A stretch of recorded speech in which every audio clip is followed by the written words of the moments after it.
やはりバードボーイならヒーローの輝きを分かってくれると思っていた。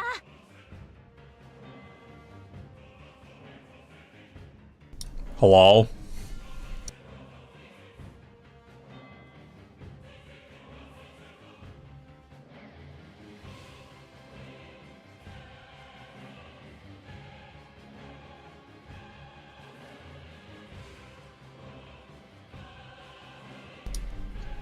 Okay, you all hear me?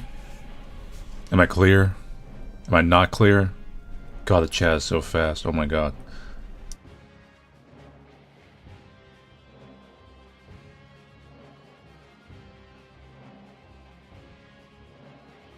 Okay, so bear with me. I'm not new to streaming, we've been streaming on Twitch for quite a bit, although it's been a little bit of a pause here. But last time I streamed on YouTube was a very long time ago. YouTube has changed tremendously since then, and there's someone with a boombox outside.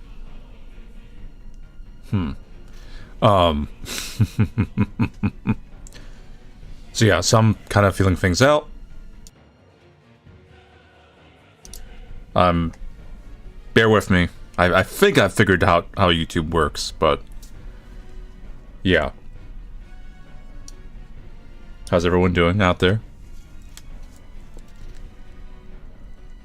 Wow, 1,000 viewers.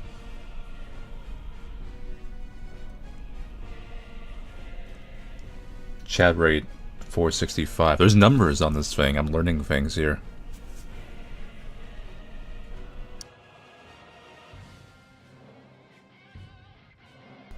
So, we'll start this stream proper in a second. I'm just feeling things out here for a sec. Checking volumes, all that good stuff. And then we'll do a little introduction. Talk about what's going on here and everything. Stream stuff and introduce NIKKE and everything. Because I think that's going to be a little bit outside of my realm of what I usually play on this channel. But for streams are a little more loose. I don't specifically play horror. And I'm trying to I'm trying to keep track. All this stuff is new. There's like super chats coming in. Just so you know, if I miss your super chat or if I miss your donation or anything, chat's just moving really fast and I'm not sure how to keep up with this, so apologies, but like I will check things later as best as I can. And it's always appreciative. I 100% appreciate anything that comes my way.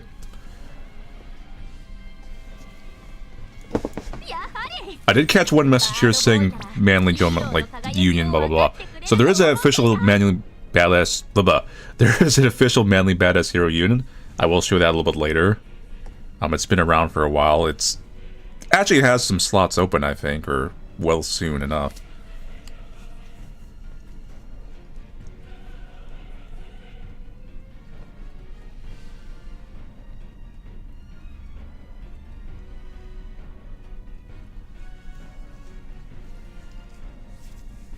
Now I can hold on a second. I'm trying to learn here. Bear with Manly as he navigates this world of YouTube. Well, YouTube streaming.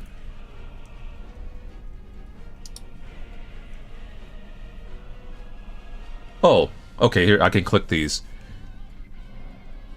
Well, thank you, Monty. Monty. There's members here, May. Lumi, thank you. Now, I'm hoping there's a way this keeps track of so I can, like, at the end of the stream, like, go over super chats and everything. I'm not sure if YouTube works that way. If it doesn't and I miss these things, I'm very sorry. But anyway, let's, I'm gonna pop up with my screen here. Hopefully this is all good. Okay, so I'm gonna give a quick outline. So, last weekend, I went to ANYC. It's an anime convention. There is actually a video. I took a lot of video footage of the convention. It's not up on the channel yet. It'll be up either tonight or early tomorrow morning, basically. And I attended a big NIKKE cosplay meetup. Lots of cool stuff. I'll go into that a little bit more later. but this specific stream is gonna be kind of like a mixture of like the game and like I will actually show some stuff from the cosplay thing. There is a specific thing I recorded that I set aside for this stream that was really cool. So there is, if you ever seen NIKKE before, there is a monster called Chatterbox, or a character. It's sentient. And there was a Chatterbox cosplayer at the convention, like full size and everything. And I specifically did an interview of the cosplayer. I'm gonna actually show that for completely exclusive to this stream. It's not gonna be in that video I'm talking about. And that's actually was like something I specifically targeted. Like I saw that Chatterbox and like I need to talk to the Chatterbox guy. Like I need to get in there. I need to get in that shell and talk to that guy. Yes, I do in fact cosplay. Not as much nowadays. Cause you know why, the YouTube and everything, but I was definitely a cosplayer before a YouTuber. Very long time ago. Well, not that long ago, but you get it. Anyway. So, I saw some people in chat kind of like saying like, is Manly starting fresh, or is like Manly just getting into this game? Thank you, Marmalade. No, like this is not fresh. I'm not just getting into this game. I've played not on launch, but like relatively near launch. Maybe like a couple months off. I think it was specifically when this... Okay, when I started playing NIKKE, it was when this character was released. When her gacha was like first up. And I think she actually specifically was what kind of drew me in. Not that she's my like sole favorite character or anything like that, but like she was just released at the time.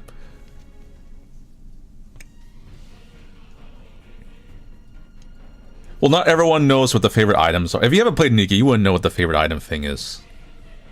I'm responding to chat with someone in that. So this is a unique background that you only get for like investing in a certain character in a certain way.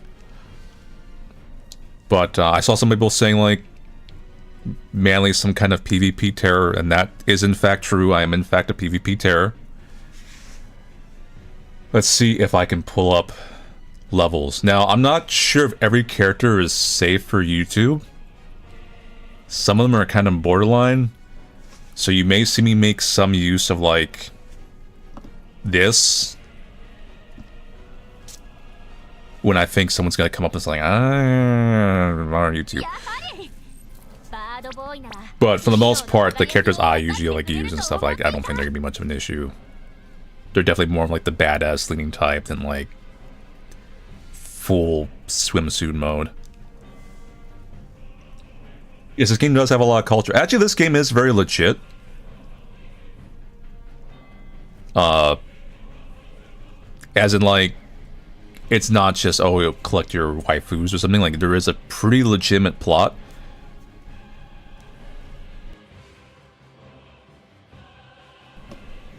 So it does jump around a lot.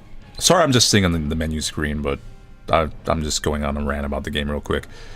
For people who are maybe uninitiated. So the writing is actually pretty decent in my opinion by you know, like gacha games or anything, and it's kind of funny because it does jump between like goofiness and like pure economic suffering and like body horror sometimes. It's got a certain style of writing. Thank you, Keegan and Alicia Rodriguez. If I can read these messages out later, like I said, I'm gonna check if I can like. I'm completely new to this stuff. I'll check if I can like go over messages later. Let me see. I'm gonna turn the screen on for a second, and I'm gonna click my NIKKE list. I think it's okay because everything's kind of like, yeah, they're kind of semi-cropped, so you don't really see anything. Let's pull up. I'm trying to figure out a way I can do that. I'm gonna just make sure everyone's okay. Because everyone's like really like upper profile. So like I think it's fine.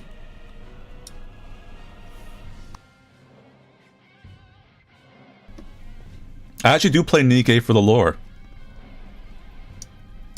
Like 100%. I do not necessarily play a game just for the art. So if your characters don't appeal to me story-wise at all, I won't necessarily play your game. Anyway. Don't everyone freak out. I'm gonna turn this on.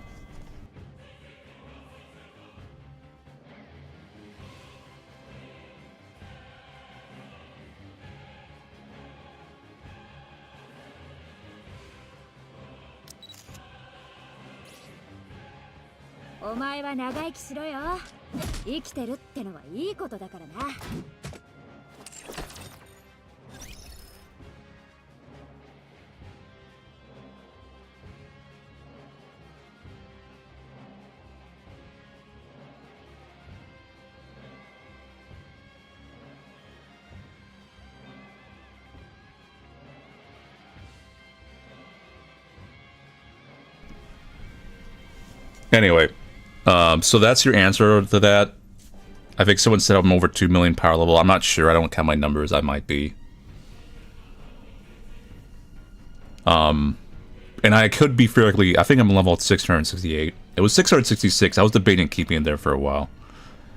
Let's go my inventory. Yeah. Here we go. Inventory is safe. But I could level up myself quite a bit more. I'm just holding this stuff for another chapter release.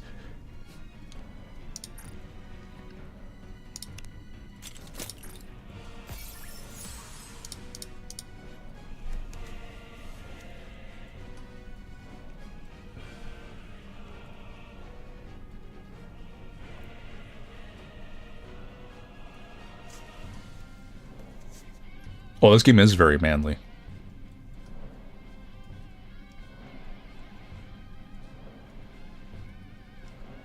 How high did I get the last solo raid? I didn't. So I'll give you an answer on that. I don't necessarily invest too much into the solo raids. I did get the highest tier of the banner around your name. So I forget what percentage I got. I usually just get enough, because I'm very lazy. I'm a very lazy player. I usually just do enough damage to get me the highest tier banner. Like the 2% range or something, like the top percentile. And then I'll just like stop.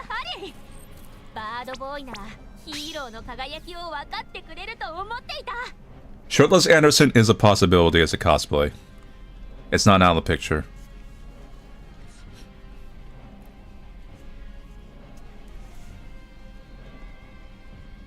This actually would be a top percentile account for NA. I'm not gonna like skirt around the issue, okay? But I'm just very lazy. I'm very lazy on execution. But yes, we'll do the gacha. We'll do the gacha, and then we're actually gonna actually show the actual game. So I'm actually gonna make this a little bit of a game for the chat. So here's how I'm gonna do this. And I actually came up with this idea when I was like thinking about this stream, is you're all gonna like make a little kind of not a real bet, but just kind of like call if you think this roll is gonna get an SSR. Now, if you're wrong, because I'll do 3 10 rolls, okay? I'll do one here, and I'll do one on Asuga, and then I'll decide whichever. If you're wrong on your guess, then you can't guess in the next one. You're out.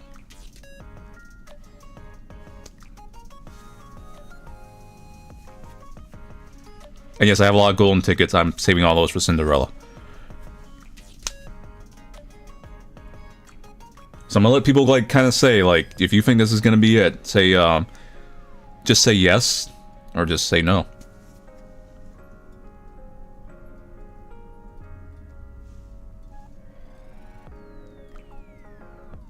The rates aren't that bad, so it is a decent chance we get an SSR.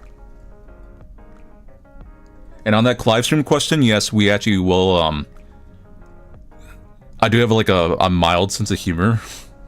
So for my debut livestream on YouTube, it's like, alright, NIKKE. Like, you would expect me to play a horror game or something. Nah, we're just gonna throw a curveball.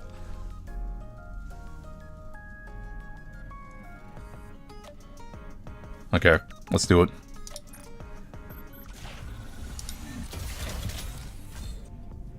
So this is my technique. You gotta like glide it a little bit. Like you just can't just go for it. You gotta like do this. It's not good. That's not good. It still give me gold, but like it's not good. Nah. Didn't make it.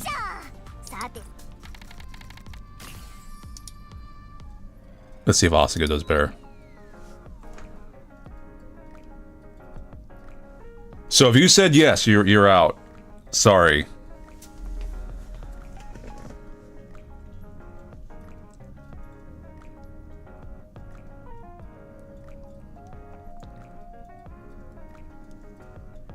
But if you said no, you're still in. You're still in. I think you do drop.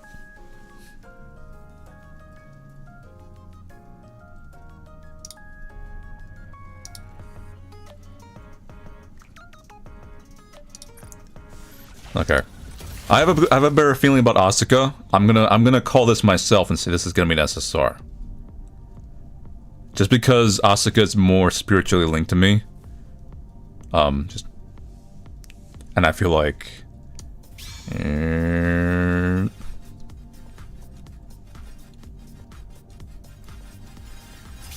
Uh-oh. I might be out. Uh-oh.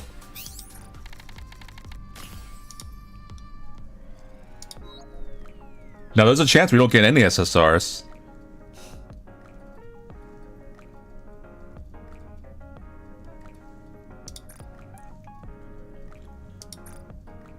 Okay, this is it.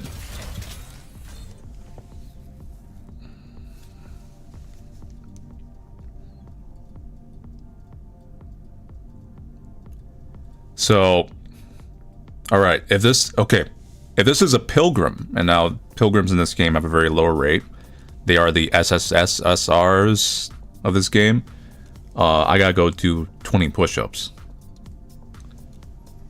For the lulz.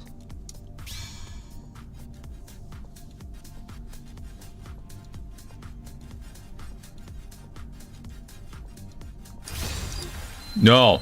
No. Hold up. Hold up.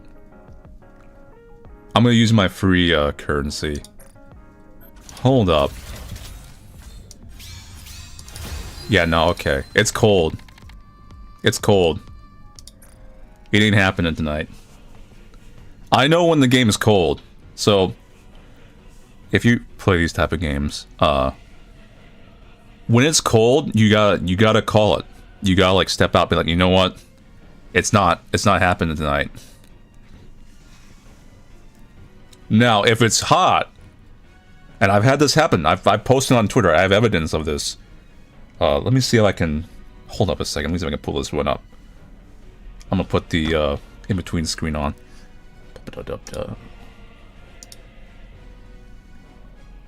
Where is this screenshot?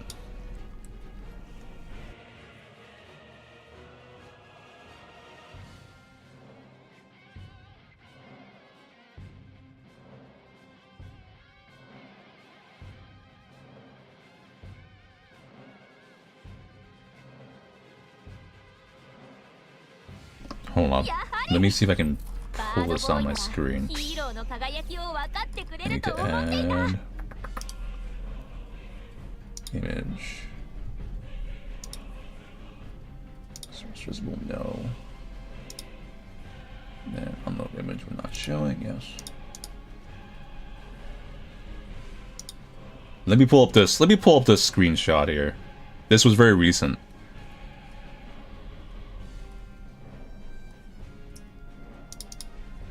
There it is. There it is.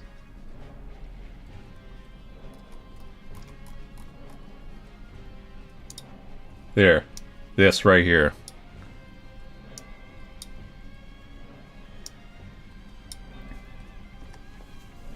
So this was an example of when it's hot.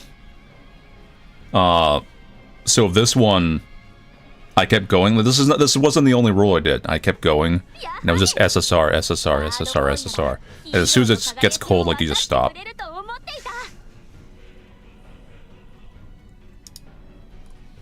Anyway, let's back to the game. Let's actually fight something. What do these buttons do? Here we go. Yeah. Okay.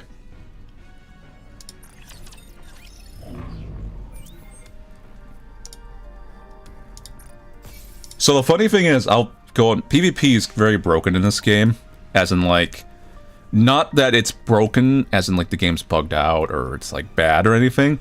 It's just by the nature of how the PvP works, is very hard to defend. So I am actually no longer the strongest person on my PvP server, because there is another person of strengths. Let's put it like that. But I am number 1 on my server. Now, if I used up all my items and I leveled up, I'd probably like go back to number 1. But we're kind of in this weird Cold War. And this is how PvP works. The reason we're in a Cold War is because he realized I'm willing to defend my position. And it actually becomes like a net loss currency-wise for both of us. So at some point, one person will just give up and be like, alright, you know what? We're both gonna lose. It's this mutual destruction. And then the other person's kind of segues himself into second place. But to put a comparison of power levels for PvP's sake, I heard some servers are like massacres. Like absolute massacres of like bloodbaths where like no one is safe. Especially some of the early servers in the game. But I can quick it, I think. Hold on. Yeah, so you see I'm like number 1. Yeah. So I'll show you the ranking here. So here's the, you can see number level 2. And you can kind of see the power gap between us and everyone down below us.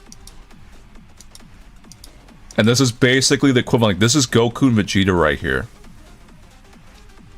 And this server has been like filtered, like this server has been like merged and like cleaned up. But both basically it's just us there at the top. Like Goku and Vegeta. And everyone else is just power gap. Boop, boop, boop, boop, Piccolo.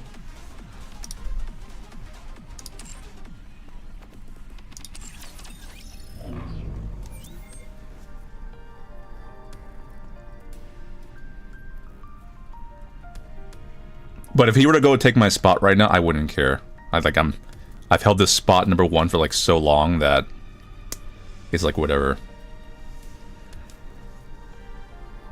I'm willing to like quietly retire.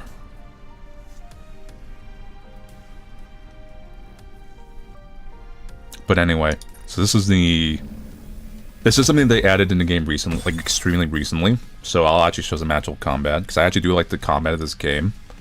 Not the general main story not that there's anything wrong with the main story combat. It's just that I'm out-leveled it. So like everything just dies instantly. But the actual like raids, there is like bosses, there's raids, are actually, the music in this game is very good. Like extremely good. It's done by a lot of it's done by Cosmograph, who's done some other games, some other stuff, and there's some other notable people there.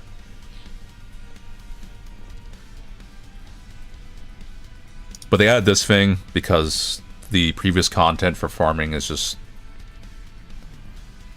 weak, basically, so like this is actually very difficult.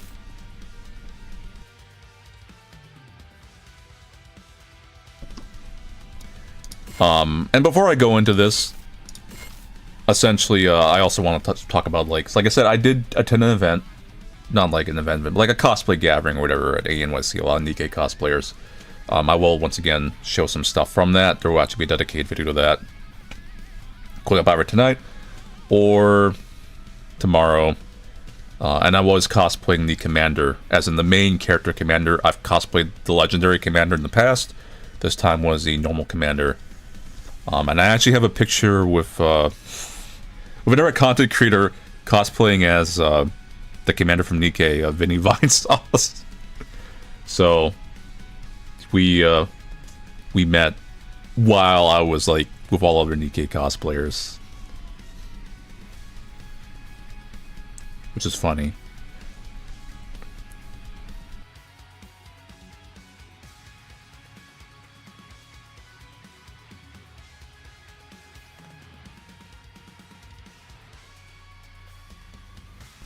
Yeah, Vinny.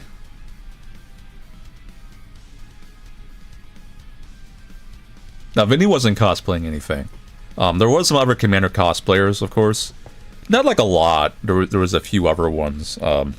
Obviously, the majority of characters in NIKKE are women. So that was the majority of, character-wise, the cosplayers. And Chatterbox.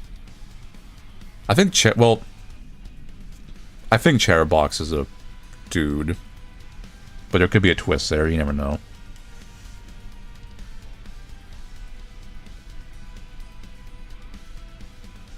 Oh, well, we'll go into the favorite NIKKE thing. I'll have you guys guess first. And I'll also show the minigames and stuff like that. Now that you bring that up, yeah, I will show the minigames. The minigames are really fun. Specifically, there's one that I like a lot. But let me just go in here and die. Actually, I should actually pay attention what my party is. Let me put this up first. Because depending on the party members, some of them might not be safe for YouTube.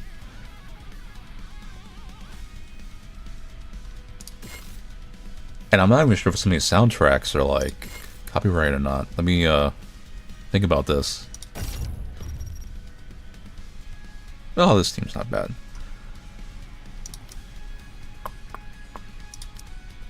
Just fire.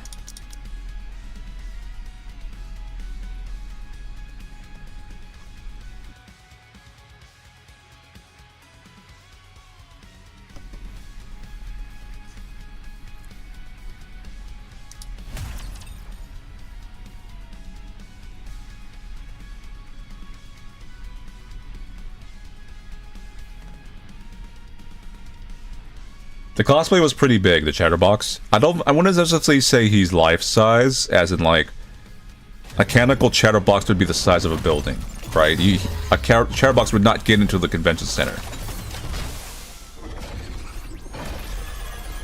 Alright, time to job. Oh, I already messed up. Hold up.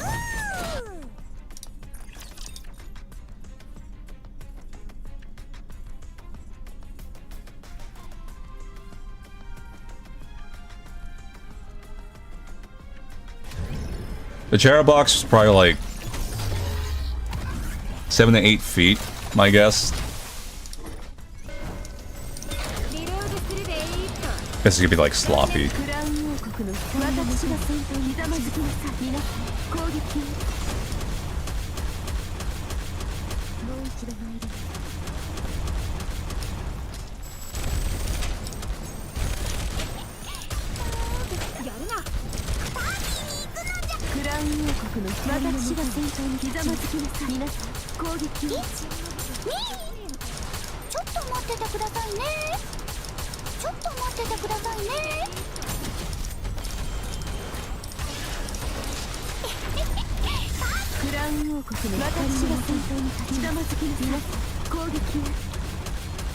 You're looking at an anomaly boss, which is basically just a damage sponge.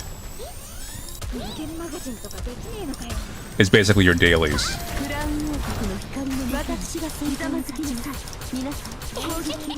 So this is not something you can actually kill.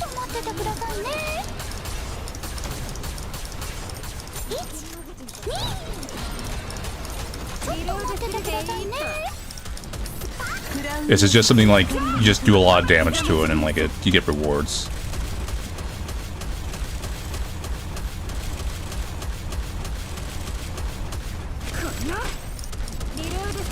Oh.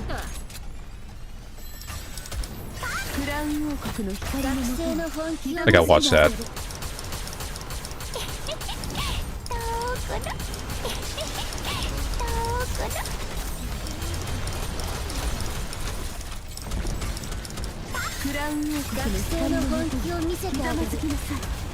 So we'll probably get around... Oh, I gotta watch it. I'm about to die. My goal is to try to get around... You see that number up top? Around that 5 range. That's about like a decent, like, safe ratio about like sweating too much.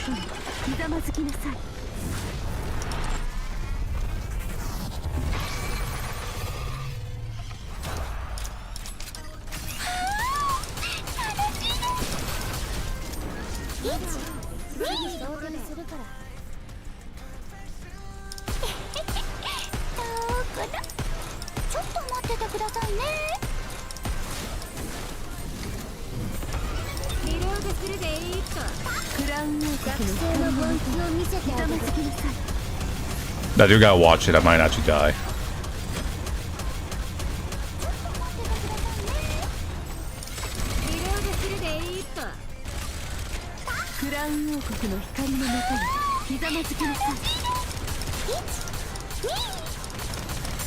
Oh yeah, there we go. It's collapsed. So we didn't even get basically we messed up a low at the end, and it was just an instant wipe. That's fine, it's weird.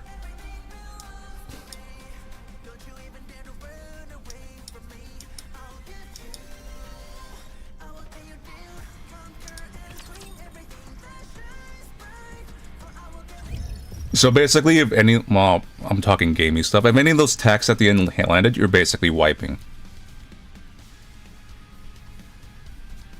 Anyway, I'll go into the characters in a bit. Let me do my dailies here real quickly. I'm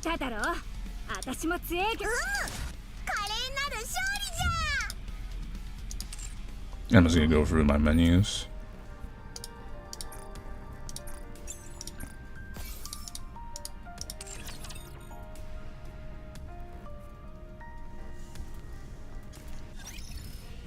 Well, there's not a lack of horror games, in all honesty.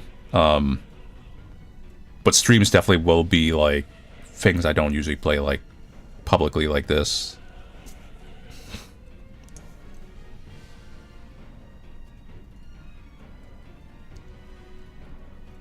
Oh, I have both Rei or Asuka.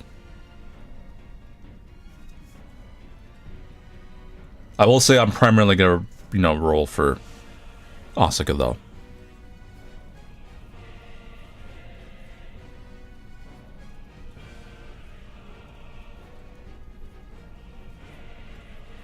NIKKE is free to play, and it is actually, as long as you're not going for PvP or solo raids, top tier percentile like scores, it is actually a fairly easy game. You don't necessarily need to like invest a ton of stuff into it.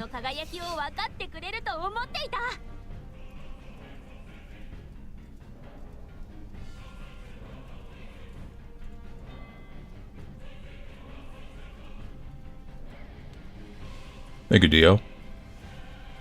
Actually, I think it was never.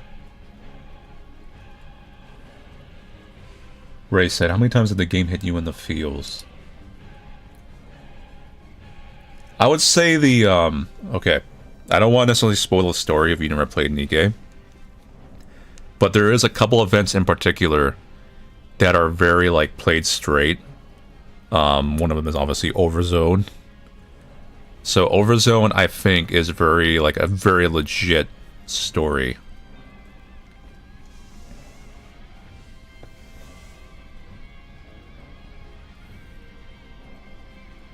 And I don't say that lightly. I mean, Overzone was actually a very well-written event. It's technically a main story thing, not only a true event.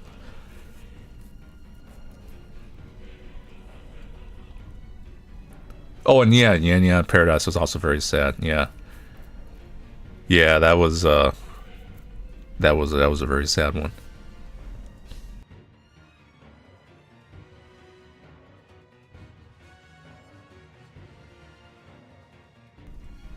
Oh, by the way, EVA event, which is very funny to me. There's apparently some Easter egg with the founder of Shift Up or something like that. Like they're a fan of EVA and Asuka. So your question, if you get NIKKE into max and pull them again, what happens is they become a form of currency. And that currency is used, and I think I can pull it up here.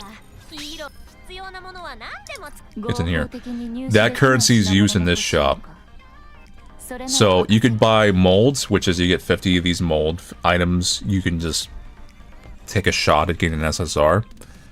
Or you can buy this other stuff, which gives you like passive stats if you get like 50 of them or 100 of them or something like that. So that's more of a endgame persnickety whale thing, where in the big picture that stuff really does not matter stat-wise or like thing. but as you max out NIKKE's and you start getting that currency like crazy, those little stats start adding up as you're competing against other people who are like also at the end game for these very small margins on like raids, which are raids in this game are based on like how you compete against others doing damage to a boss that does not die. Like, what is your final damage count in the end? So I don't go into that entire level. Like I said, I'm a very lazy player. Like, I could compete in those top percentiles, but I just literally, I run the raid once, I get my top 2% or whatever, which is, you get like the highest awards technically at that point, aside from not having the bragging rights of being like #1. And then I stop. Because, you know, I got a lot of things to do. But once you get to that level, that's where like, if two players butt up against each other and they're both like these giant Goku monsters, then that's when like that 1,000 stat difference sometimes can just be all the difference in the world with those like little like numbers. But that part of the game is basically like not needed for most players. Like 99% players are never gonna touch that part of the game, and they don't have to. Like, the entire story, the main content is completely accessible, and the mini games, which I like. But I'll show like my favorite one. It's basically just vampire. It's kind of like Vampire Survivor-esque. But quick thing, who do you all think is my favorite NIKKE? You can also say NIKKEs, like it doesn't have to be just one.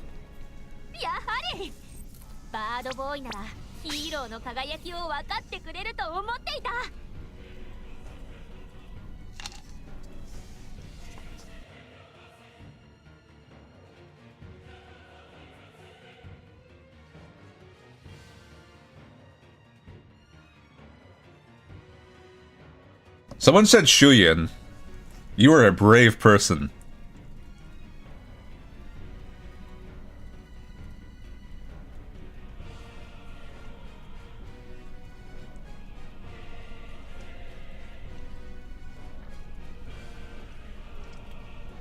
So a little cool thing, this wasn't at the convention I went to, this is just something I've seen around at the NIKKE events and conventions, is there's actually, I'll mention what my favorite character is, but because you brought up Shuyin, there is actually some merchandising. I'm not sure if it's something you can actually like get normally. I don't have it, I just know it exists and I've seen people have it or win it. Because there is one of the things that I think they did at AX, they had like a little like mini game thing and people could win it. But there's like an official Shuyin eye patch, like not an eye patch, like the sleeping mask, that just has like your eyes on it. So you put them on, looks like you got Shuyin's eyes, like you get that judging, walking garbage eyes.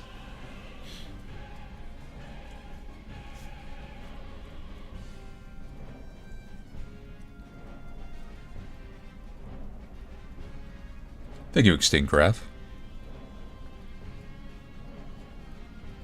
But anyway, so I think a lot of people kind of guessed my characters. I saw some people that were a little different than the rest, but there was a consistency among the chat. So obviously Laplas, I mean Laplas is right here. Laplas would not be a waifu character for me though. Laplas is more like me, right? Because they're like, they got the superhero, Kamen Rider-y kind of thing going on. And they had a really good, they actually had a really good story arc. And they have like a very good original soundtrack, like theme. Someone else mentioned Drake. I'm also a very big Drake fan. Pretty much I like all of Miss Silas. This squad specifically. Because they all are Kamen Rider Sentai themed. Red Hood, obviously is one of my top. That'd be like Laplas Red Hood, because red scarf. Tomboyish kind of character. I like tomboyish characters a lot. Red Hood would be more of like more in the waifu range. Laplas is more like cool character range.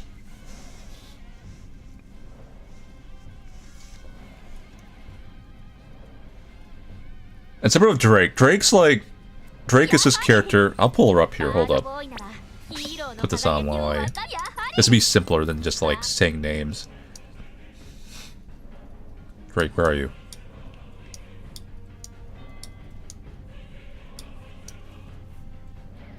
Oh my god. I got too many NIKKEs. I can't find people.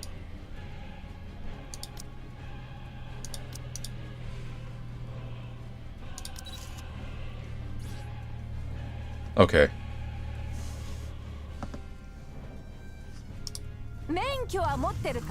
So anyway, Drake. I like Drake a lot. Drake is more like... Her character arc is she's just like extremely nice but dumb. And she thinks she's a villain, but she's not.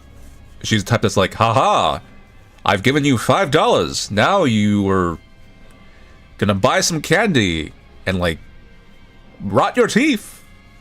Or something like that. Like she does like goofy little things like that. But I like Drake a lot. Once again, not necessarily like as like a waifu character, but just like I like the Drake character. Someone mentioned Sugar. Sugar is also a very cool character. Not, like I said, my waifu or anything.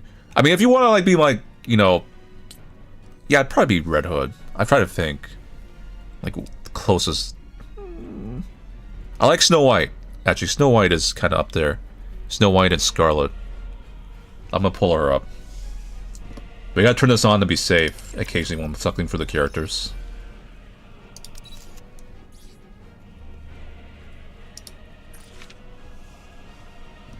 Okay.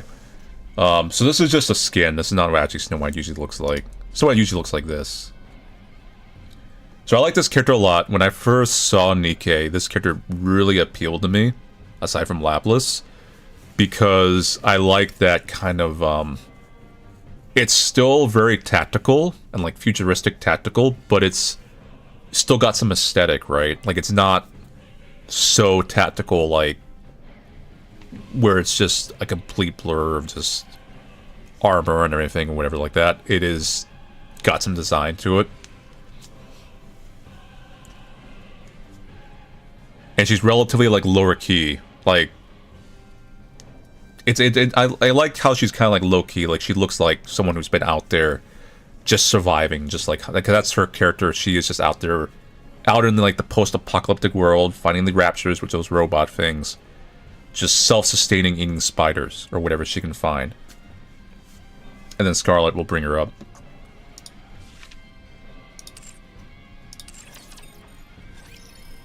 Oh, yo, Scarlet.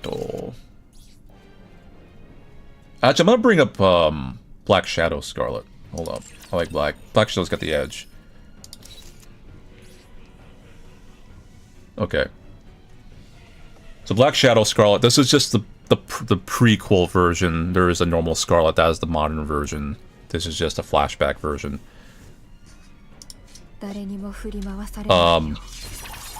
Scarlet in both her incarnations is very cool. She is a cyborg samurai character. Let's say that. That's really what she is. And like cyborg ninjas, I mean, come on. So edgy Scarlet, Black Shadow. Cool character. Pretty much, I mean, she's got that kind of like, she's got that edgy vibe. I like edgy characters too. But not like blood and guts edgy, but just, you know, that kind of try hard edgy, right? They're still heroic try hard edgy. And then her modern incarnation is she drinks and she's just very chill. So like, yeah, someone said drunken samurai. So like the modern incarnation would be the drunken samurai archetype. But she's a very fun character. All the pilgrims are pretty fun characters. Let me bring up another one. So part of the stream is just going to devolve into me talking about characters. I'm a huge nerd. You maybe talk about any series, I'm just going to like, get into the nitty gritty because I go all in. There's like no in between with me. It's like if I'm into something, I'm like, did you know this? That's just how it is. And I still have to talk about ANYC. We're still talking about the game, but we'll do that towards the end of the stream.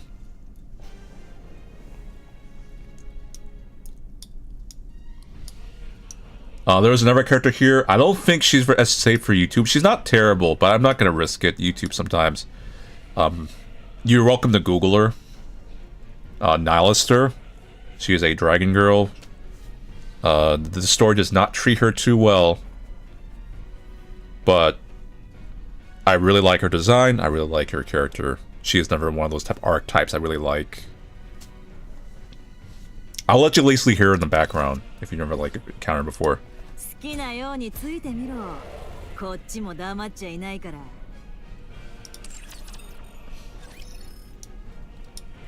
There is like some non-zany characters I like a lot too, obviously. But I'm just gonna like try. If I keep going like the list of who I like, it's gonna go on forever. What are some other pilgrims that are pretty cool in design? Let's bring up this one. View mode. I'll show her classic skin because that's the one that matters more. So this character is pretty cool. She is not. When this game first was like came out, she was actually much more higher in tiers. The tier list has not been nice to her. Not that she is a broken bad character. It's just that she has nothing to like offer anymore. She's just been completely power crept. But she's still a very cool character. Very gothy. Has like a raven motif. I like the voice actress. Got a great voice. And in her social links, as I call them. They're called advices in this game, but they're basically your dating sim aspect. She is very like, for you. Most of these characters are for you, but some are definitely for you. And that should be obvious what I mean by that, for you. You know, like she's into you, like into you.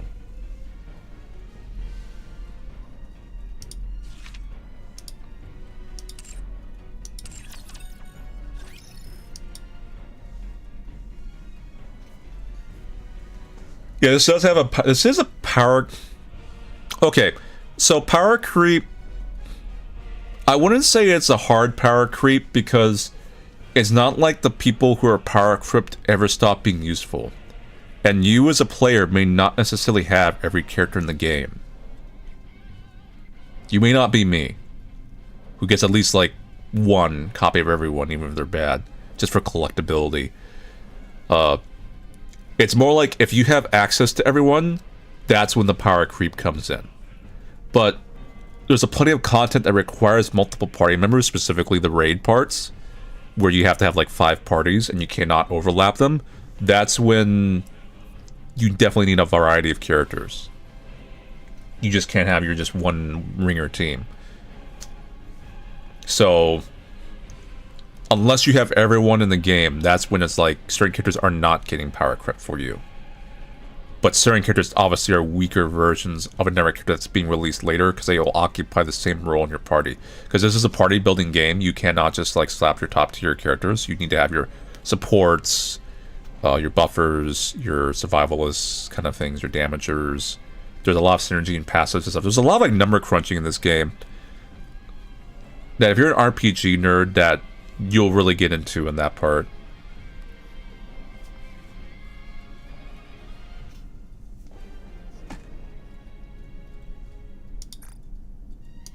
But anyway, let me show something else. Yeah, let me show the EVA event, because that's pretty cool.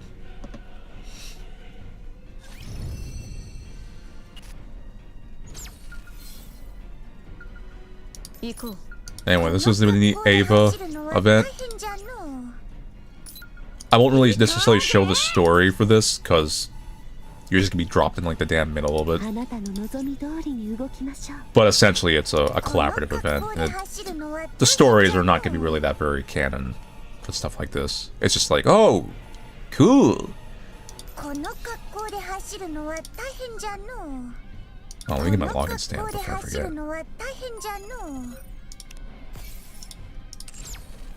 But let me show you the minigame, because a lot of these major events have like a little minigame attached to them, and some of them are really good. This one, it's interesting. I'm not too good at this one.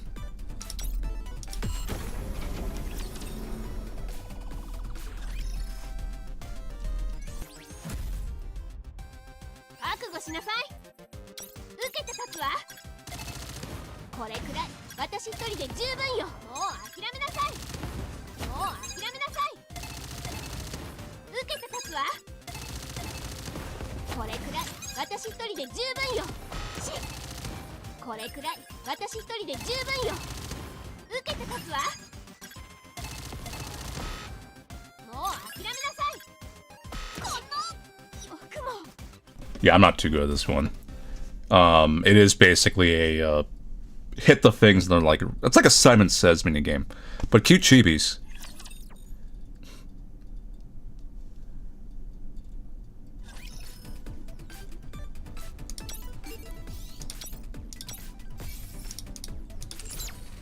Oh, I forgot to. Oh, I'll just collect that later. They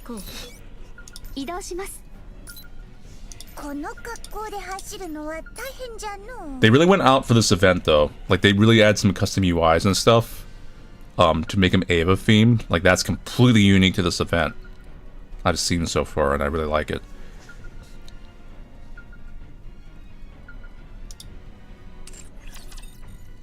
Well, yeah, well, I'm just demonstrating. I put it on 2 speed because I'm just demonstrating it for you. I'm not gonna, like, try to beat my record or anything. Because the real record's gonna come later. So there was, this is just numbery, crunchy stuff. There is, like, a leveling, unlock, passive mechanic to that thing.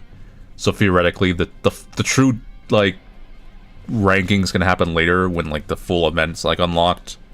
And everyone has their passives and stuff. So, like, it's not worth it to necessarily hard invest in that minigame yet. Yeah, let's go Bog. This is one of the best minigames. In fact, this minigame was so good they made it into its own mode.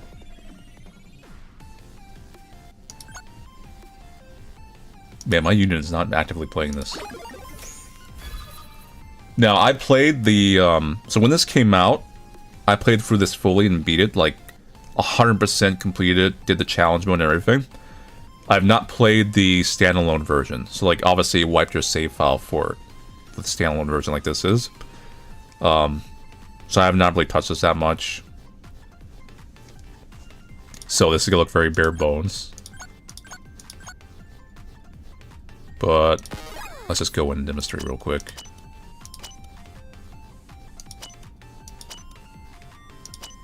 Did I beat this? Yeah, I assume so.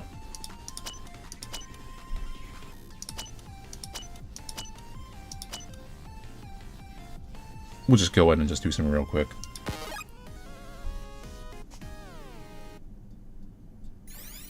Yeah, well, I mean, I don't really talk about NIKKE on, like, the main channel, like, well, till now. Obviously, I talk about NIKKE on my Twitter, on my social, stuff like that. Among other games I play and other things I do. God, I forgot how to play this game.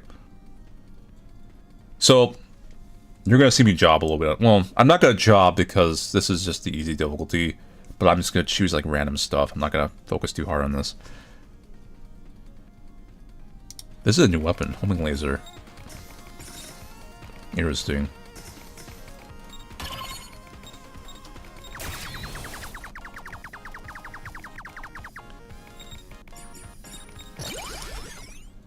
Pulse gun. Oh. That's a new weapon. Oh. Interesting. Yeah, I did hear about the weapon combining thing. You already saw, like, my unlocks. I haven't played the new version of this. So I'm just gonna pick random weapons that, like, seem new. Black hole missile. Customizable weapon. Oh.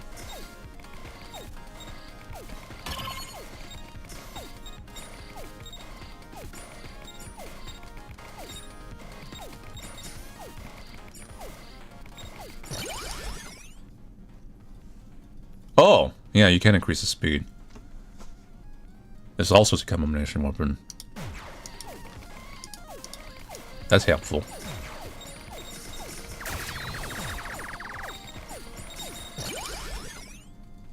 Boomerang was really good before. I'm not sure if I want it. Yeah, sure, why not? Let's just roll. This is not. This is basically a baby difficulty mode.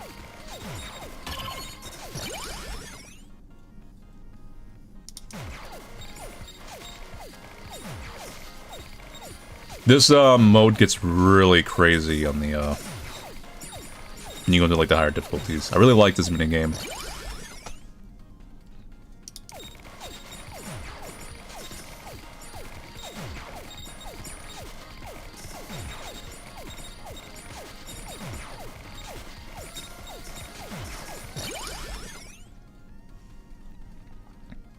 Projectile side is actually really useful. At least some levels in that.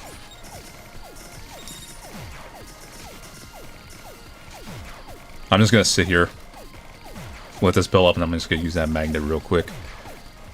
Actually, no, let me grab that right now. Let's grab the second magnet.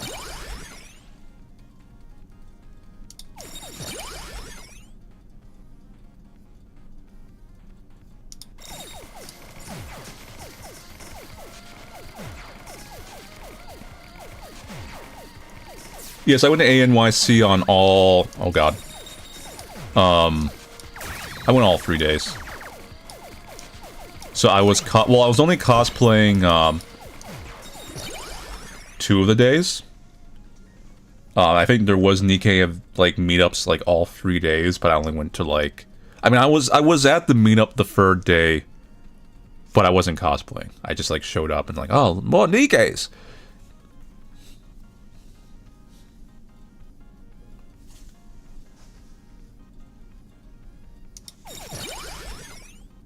Homing laser. I think there's like an RNG to this, right? Useless!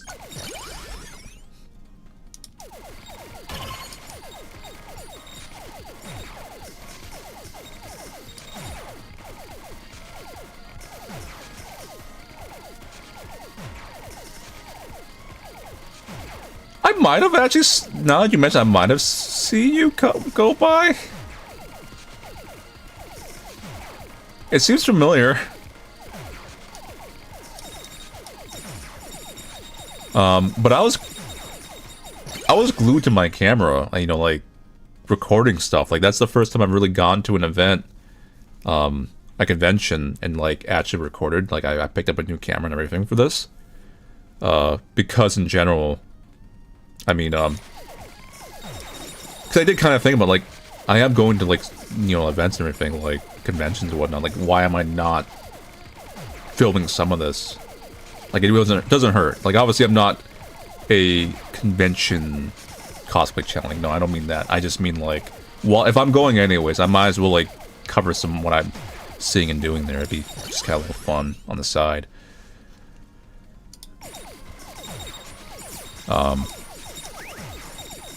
Yeah.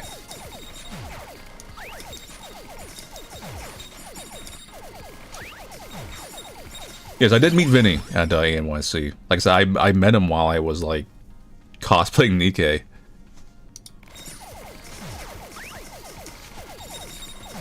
No, I don't think anyone confused me for Anderson. I did notice they were confusing the Anderson for just the generic commander. Because Anderson and the commander wear the exact same uniform, but Anderson has more ribbons. He has like 3 to 4 layers of ribbons, while the normal commander has just 2. They have the same exact ribbons, though, on those 2 layers.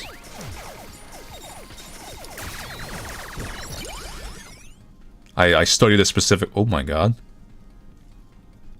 Oh. Well then, yeah, it's already over. Yeah, that's what I mean, like, I wasn't gonna care too much about the weapon choices. This is just baby mode.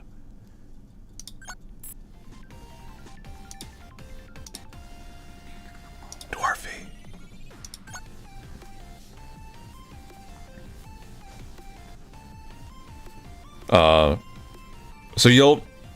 So going on like the noble male characters in NIKKE, aside from like Mustang and stuff like that. So like you basically have Protag Commander Anderson, which I'm trying not to go into too much spoilers, while these two characters might look a little bit similar. And then Legendary Commander, same thing, trying not to go into too many spoilers. And they're really just kind of all the same, just with some slight differences, with Legendary Commander having wearing the hat and like having like the overcoat. And then you have Johan, and Johan is I can't really show you him in game because he's not a playable character. I just can't like bring him up. But he is a pretty cool looking dude. He is a little bit edgier. He's got like a robo arm and legs. Like he is the definition of like I am augmented. Like that is his exact thing. Like I've augmented myself. I can fight on par with all these NIKKEs. So because in lore, men cannot be NIKKEs. They just go cyber psycho or whatever. They just can't handle it. They just don't adapt to the stuff. So he augmented himself. He's not a true NIKKE. He's just like, I got robo arms and legs.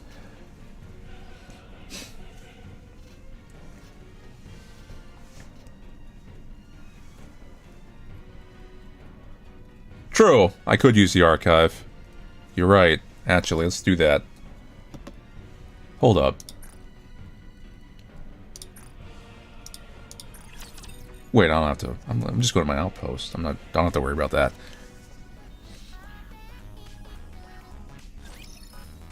Here's my outpost.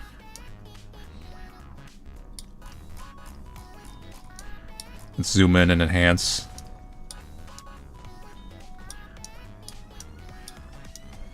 See the NIKKEs running around. I would really love if they, at some point, expanded this a bit more and added some, like, how I describe it, like, life simmy things to this whole, like, mode. Because right now, all you can do is just kind of choose where you plant the buildings.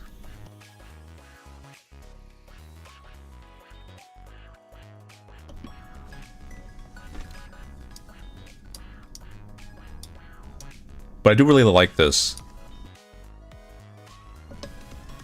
Anyway, let's go to my office.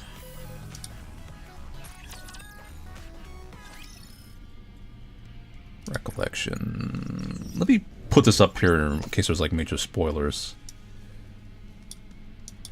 I'll be a little considerate to people who might be fresh to this.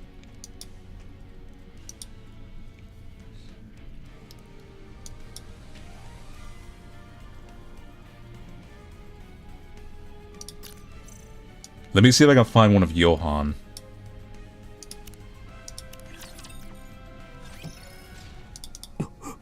Yeah, here we go. You're not gonna have much context for this scene. All main story events and important events in general were like voice acted, by the way. And it's not like it is actually an all-star voice. At least on the Eastern end, is an all-star voice acting cast. So you may recognize like VAs. Like Dorothy, who is on the right there in particular, is like a very famous VA.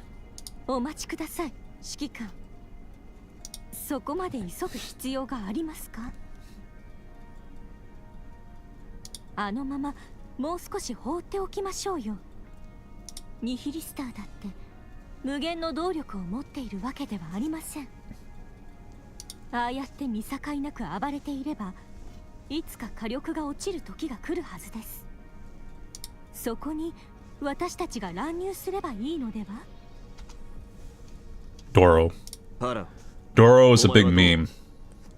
Not that the character itself was a meme, but Doro became a meme. I'm gonna show you all something. I'll just give you like a little teaser for my ANYC video, which I'm somewhat proud of because it's something completely out of my like element as far as my content. So it's a little bit something different. So like I said, that'll be up either tonight or tomorrow morning. One of the two. And then after that, you know, we'll be back to regular scheduled, like, horror games and everything. ANYC, I am a sole, like, working guy. Like, I don't have, like, a team or anything. So if I'm at a convention, you know, if I'm not working on the channel, like, content is not going out. So that's just, like, the side effect. But I was steadily working this time. I wasn't just having fun. I was recording something a little different. So, look forward to that. It's interesting. Let me pull out this main story event before I spoiler, like, go into stuff, though.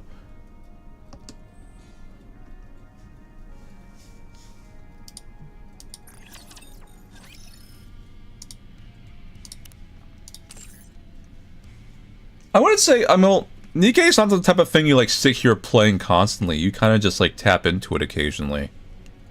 Unless there's, like, a main chapter released. So I'm very, I mean,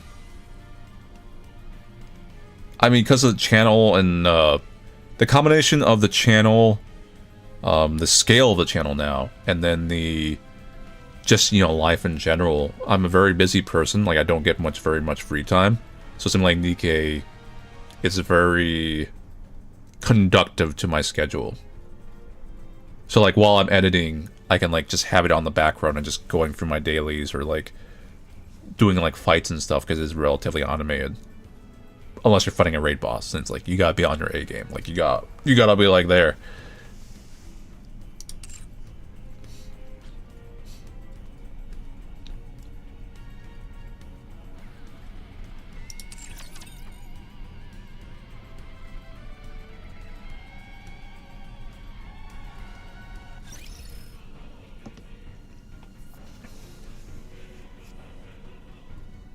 Yeah, it's like semi-AFK. It's not... When this game first came out, it was more... Well, I played NIKKE in public. I don't have any shame. You can... Okay. This is just my personal thing. You can get away with a lot in life.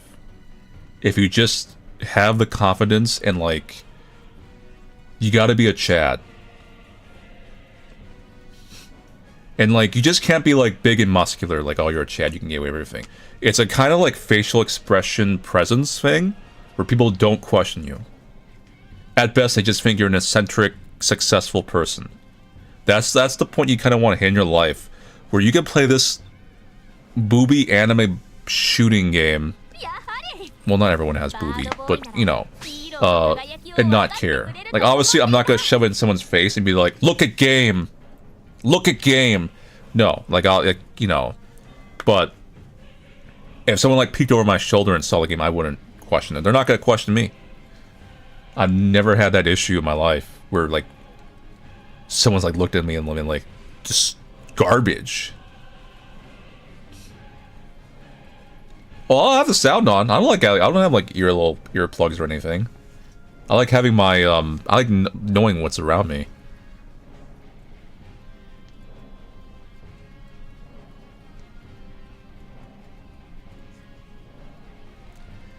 Now, you could sometimes think you're being a Chad with doing something like this, and, like, it can blow up on your face. Like, there's a certain, like, nuance to it. I can't really fully explain it.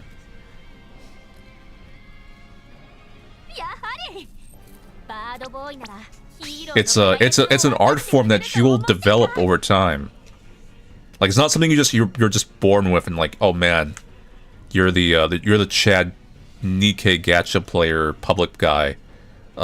It is a learned, nuanced art form.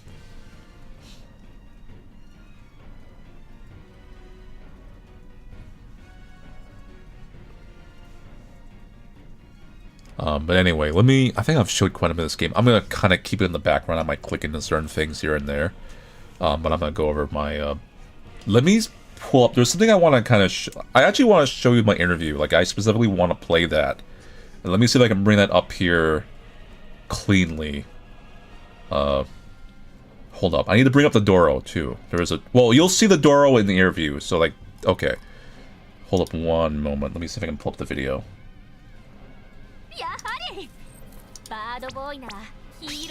I'm trying not to spoil too many things from the ANYC video itself.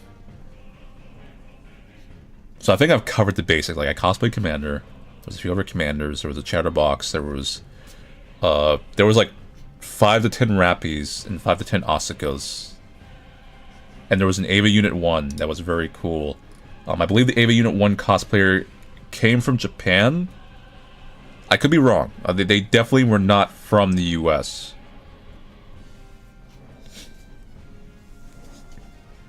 And they didn't speak English. Like they spoke some very basic English, but like they were very polite, and like at one point I literally heard them like kind of like hand signal, like, you know, like, yeah, don't speak perfect English or don't speak English, something like that.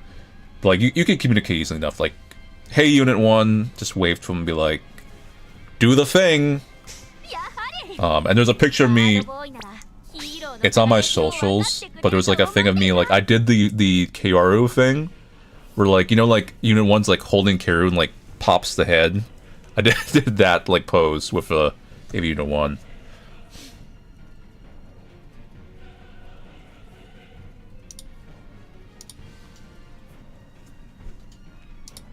And there was a voting thing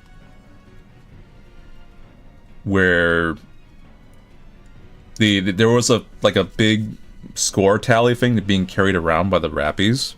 So like one side had like Asuka and one side had Rappy. So like random people could come up and just vote, and obviously some of the cosplayers that were around were voting too. So like Asuka won, okay, Asuka won. Because who's gonna be? You're at an anime convention. Who you think's gonna be like instantly recognizable?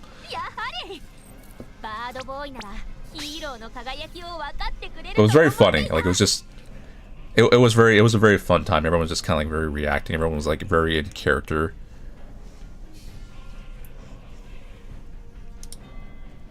I feel like NIKKE players are a very chill. It's a very chill community.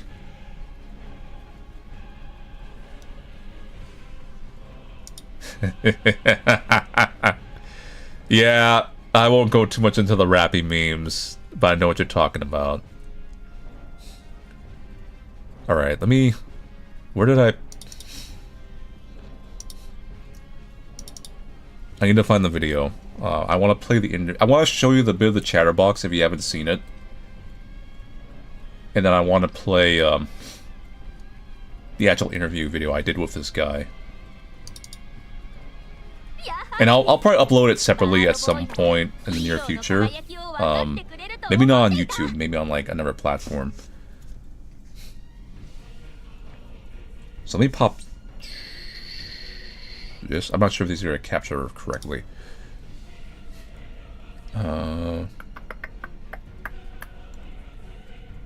Where is... Well, let me show you the chatterbox if you haven't seen it.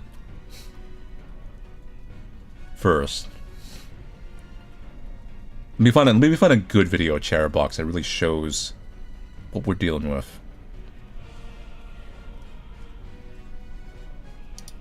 Let's see. Is this the magic number?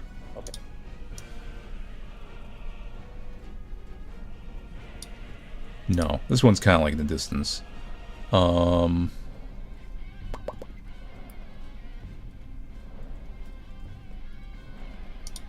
This one. I have to be careful of the sound of these videos because I'm gonna probably have to mute them, because even if it's like really distorted, there is like background music being played that is probably copyrighted to some extent. And let me find one with like without a lot of people in front of chatterbox. Well, I'll just show you the assembling video, part of that. And actually no, I got a perfect one here.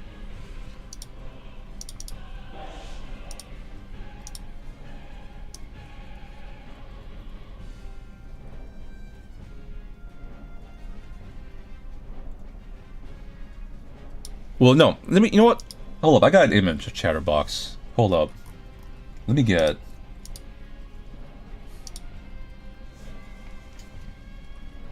I have a really good picture. Well, I didn't take the picture, but I have a good picture of chatterbox. And EVA Unit 1. So let me find that. Hold on one moment. Yes, Laplace. Yes. Bear with me.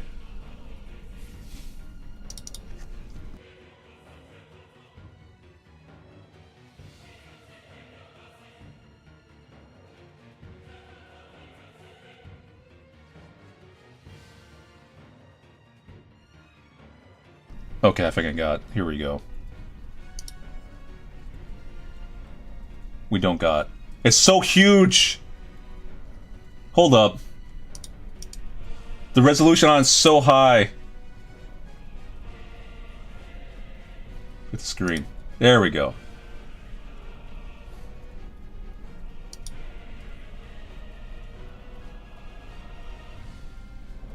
So there's the EVA Unit 1 cosplayer, and there's the Chatterbox cosplayer. So the Chatterbox is not just like a statue, like it can actually move in a very stiff way. So there's a person inside of it.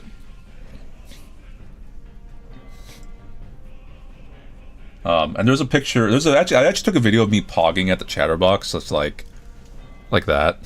I'm gonna make a defeat 2 coma thing out of it later. Let me see what else I got here.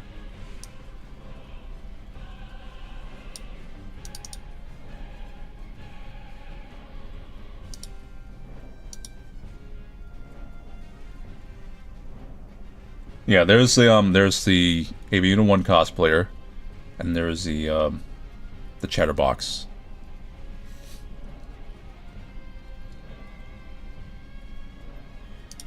So let me turn that on right a second. So the Chatterbox cosplayer was a pretty interesting guy. He is actually a game developer. And you'll hear that in the interview video I'm about to play. And he's actually... It was something I found out when I was talking to him. He's actually making an indie horror game. And he's actually a fan of me. So he's like, yeah. Like, hey, man, make that indie horror game, you know? Maybe he'll be on the channel, you never know. If it's any cool.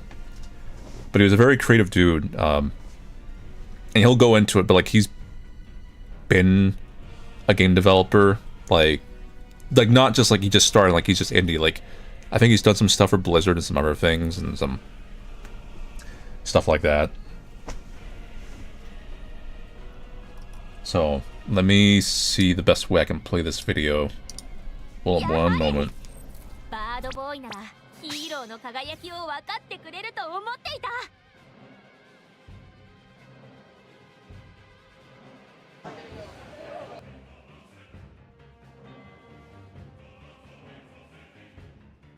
Of this. So you're gonna kind of hear me as I'm like trying to click through this video. This very large. Just ignore that till the video actually plays. Hey everyone. Hey everyone. Okay, I think I got it. Let me see the best way to.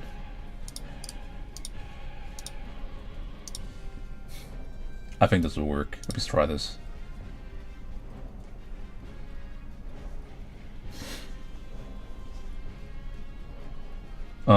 I need to mute the game.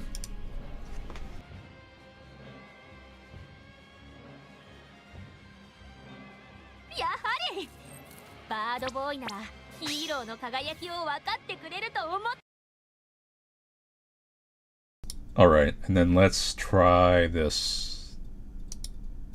Okay. Here is the guy. This is the cosplayer in the Chatterbox suit. This is my little interview I did with him. And I'll show you like some brief excerpts. Well, you'll see it. If you go and watch the full ANYC video when I upload it, I actually do have footage of him getting in the suit and assembly and stuff. Hey everyone, this is Manly Badass here. I'm here with this very large Chatterbox, and it's cosplayer that usually sits inside.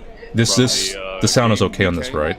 I'm here to ask him a few questions. I was showing you some video of this earlier, but can you introduce yourself and like your online handle or whatever you prefer to go by, and can you like give me like a general idea like what you got here? Sure. My name's Sterling. I go by Sterling the Dev on Twitter and Sterling the Developer on like everything else. It's not playing, is it? It just so frozen free. Yeah, okay. Let's see if we can fix that. It froze like, you're right, it froze like when his eyes were like blinking.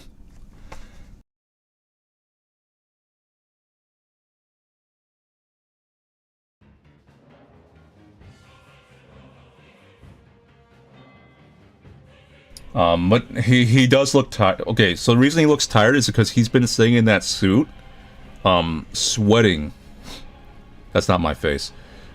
He is sitting in that suit, sweating all day. So that man is dehydrated.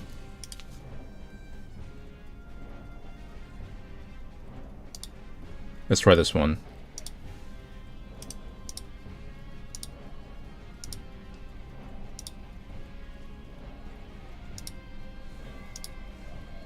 Okay, we're good. This is Manly Badass here. I'm here with this very large chatterbox, and it's cosplayer that usually sits inside from the game NIKKE.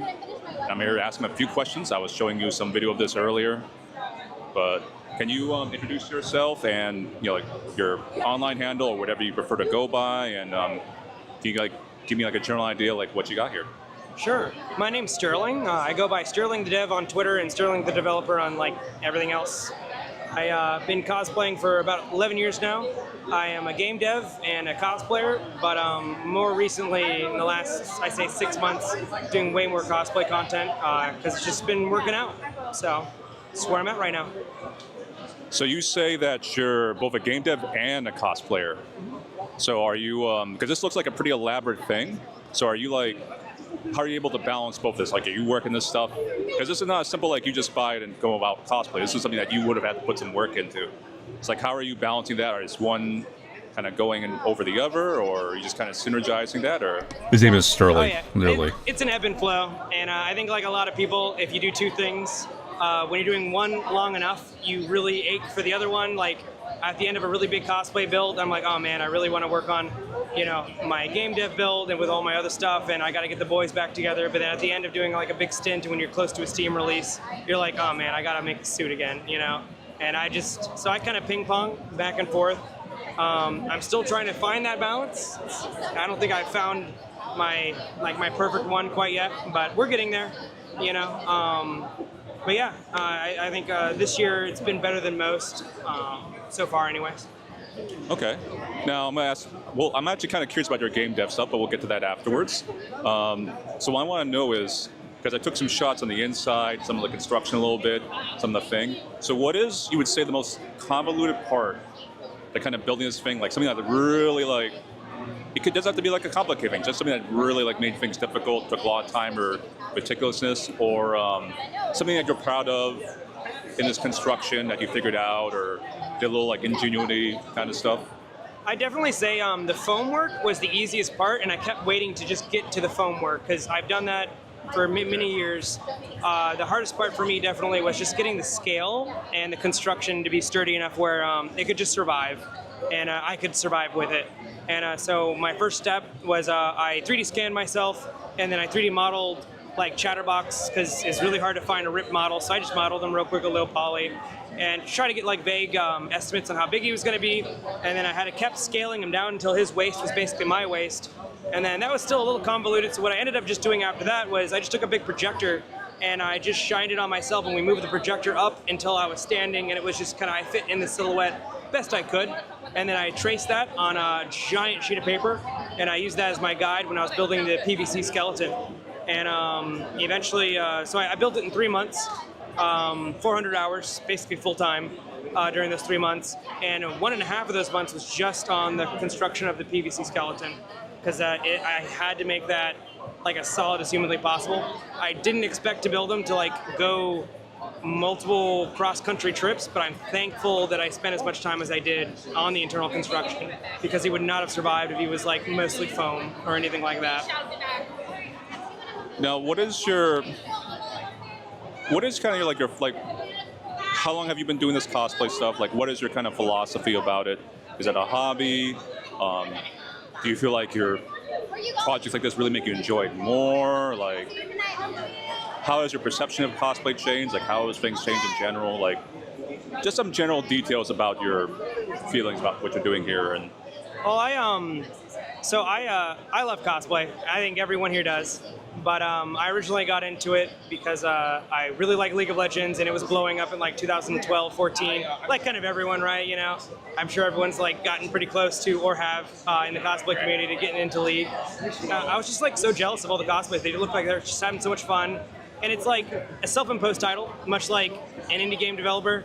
It's all self-imposed, right? Like you have to prove that you're good at it if you like want to rise above any, you know, the rest of them. Because again, you can just buy some craft foam, go home, show up at a convention. You're a cosplayer, and I think that's great. It's a very low bar, but then everyone can do it, and I'm really happy for that.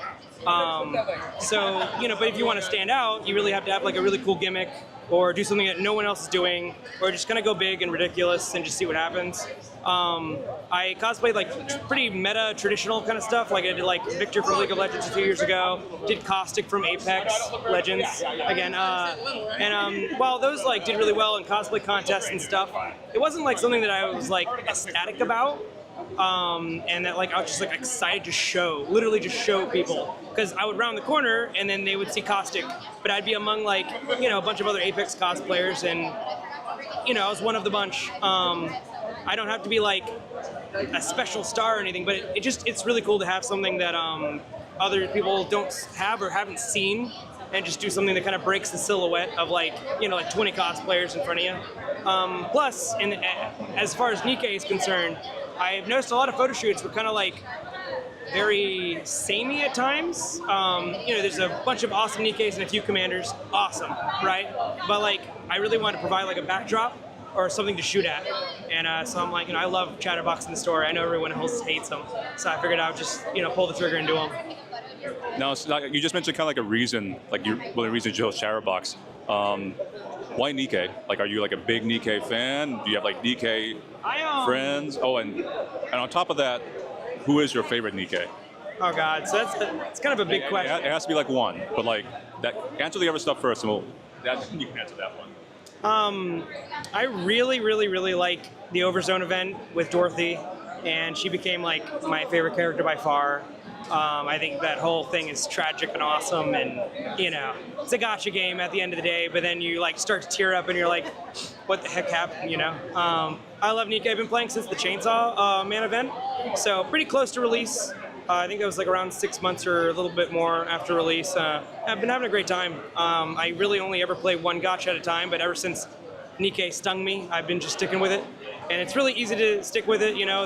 It's a oddly ethical gacha game where, you know, if you're a collector, you can just basically play for free indefinitely and get everything you want. I think it's awesome, you know, and play at your own pace and stuff. I got all my friends into it, and like half of them I like gaslit into cosplaying with me at like MomoCon and stuff in Georgia.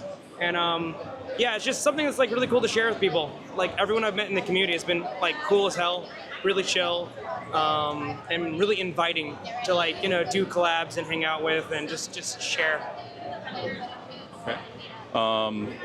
So a couple more things. I actually want to talk to you about your indie dev thing, but I want to see what's on the ground there. Can you bring that up? Oh yeah, wait till you see this. Bring the Doro. She bites. Can you tell me about what's in here? She bites. She's kind of she's kind of a monstrosity of the community, right? And I kind of like love what the Doro represents, because it really is just like the ingenuity of the community and like how far we take memes, but like unironically and ironically, because it's like just such a great shareable thing that like exists now outside of the game. And there's like tons of Doros that like, there's people making like fan art of like Doros from other games, but they've never played any, they don't even know where it came from. And I think it's a beautiful thing when like it breaks out of the bubble and it just shows you that the community is everywhere. And yeah, I 3D modeled her in about 2 days. And like in 2 evenings right before the convention, I'm like, all right, well, let's just put her in a cage, and I think people will love it. Have her eat some gems, you know. Oh, look at those gems in there. Yeah, I see that. Yeah, we want to do a better job next time, but we kind of threw it together as fast as we could on our way here. And but yeah, I think as memeable as it is, it represents like a huge feat for the community, and like, you know, piercing, you know, pop culture a little bit. And I think it's a great thing. As funny as it is to say about Adoro, but yeah, they're everywhere, you know, literally everywhere. The Doros are everywhere. Okay. So final question. It's just mainly like whatever you feel like you want to say, final statements wise, but also like you said, you mentioned your game, so feel free to sell your game or your ideas or whatever to everybody. Like mention its name or whatever. Like whatever you want to say. This is the finale. Gotcha. I have 2 things cooking right now. One slated for 2025. Right now, of course, like it's always NDA, right?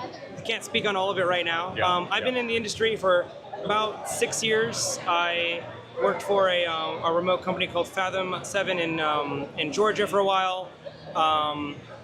It hasn't been the great last 2 years for the game industry. I was one of the many casualties of that.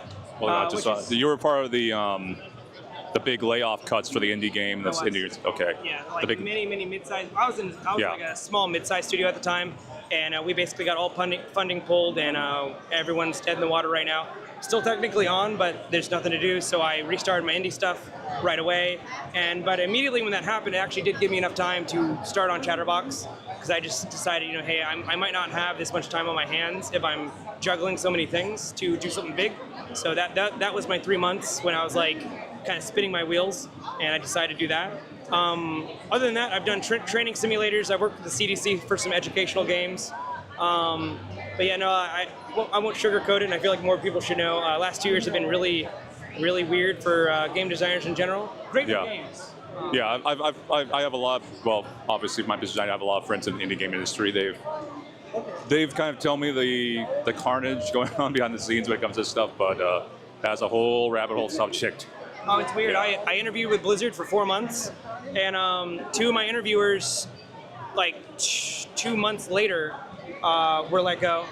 And like after I didn't make it, they like reached out to me to see if I could help them. Like it was really weird. And then I had I interviewed with Intercept Studios or Intrepid, I forget the name. People made Kerbal Space Program for a mid-level position. And literally 5 months after I went through that interview process, they were shut down. Like, it's crazy. It's hug a game designer, you ever see one, because it's just been weird.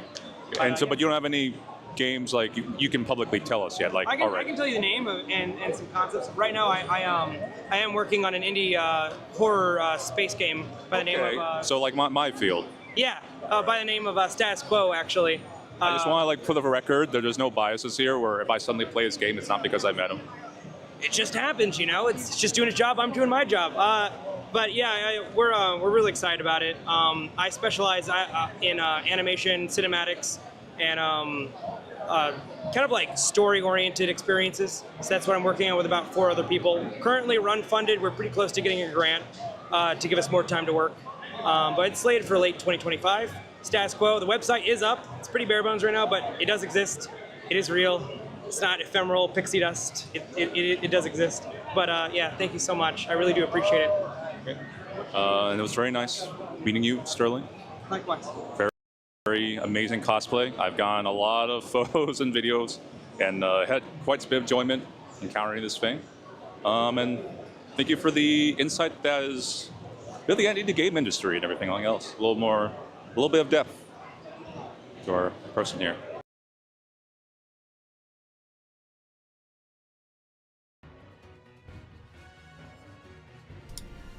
But yeah, that's definitely the first interview I think I've ever done.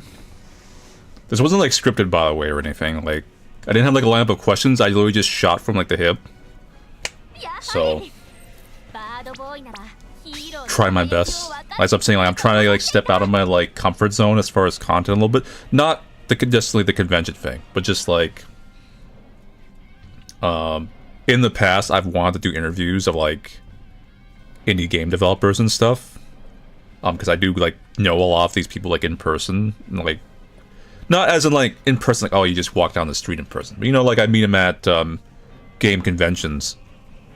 So this whole week was a very interesting learning experience for me as far as this type of stuff.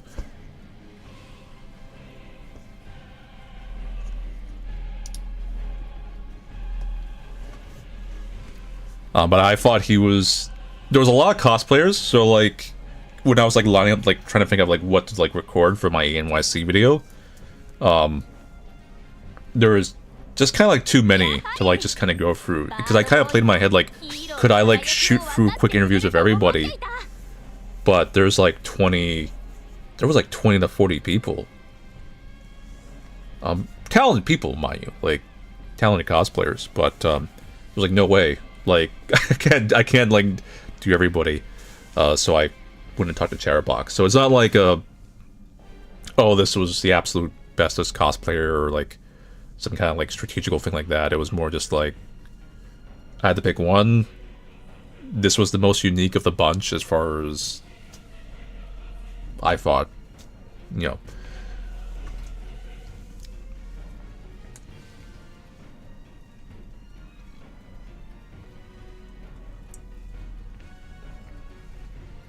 Also, Sterling wears those goggles everywhere, by the way. And this is you'll see in the ANYC video, because I did take video footage of inside of the suit of the Chatterbox. He does have fans in there. I'm not sure the fans completely cool him down, because I've seen when he comes out of that thing, he is like soaking wet. Like his head is all like drenched.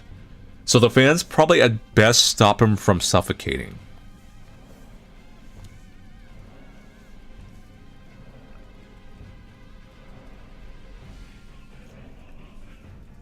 NIKKE is a shoot 'em games on phone and PC where android cyborg girls fight alien robot things. That's the simplest story. There's a lot of layers to it and conspiracy and lore and stuff, but without spoiling stuff. For the new people just stepping in right now. I think the stream will be recorded and archived. There shouldn't be any issues because it's just the game soundtrack and stuff. So you're welcome to go through it and just kind of look for the game and everything.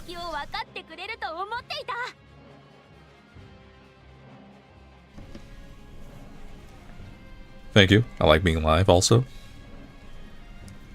And for the people just kind of coming in or came in from not too long ago, this is the first YouTube stream we've done in a very long time. We usually stream on Twitch. And that's not going to fully actually stop. There are certain games that are just better for the Twitch platform, and there are certain games I think that are better for the YouTube platform. But we will be kind of integrating and mixing both platforms from now on. And streams are generally going to be games that I don't usually play. As far as like main content. There will be some things that will be like actually kind of things like I usually play. I won't go into that fully right now, but I'll just say like, yeah, certain games are a little impractical, like horror games are impractical for like playthroughs because of length or complications. Those would be good for like a stream. You might start seeing stuff like that, but I won't fully go into that. That's future stuff. Well, we can't do the 20 push-ups because we didn't pull any pilgrims. Now I will roll again. Let's see if we can break the curse. We'll do Ray, okay? Let's go Ray. I haven't been streaming on Twitch very often lately.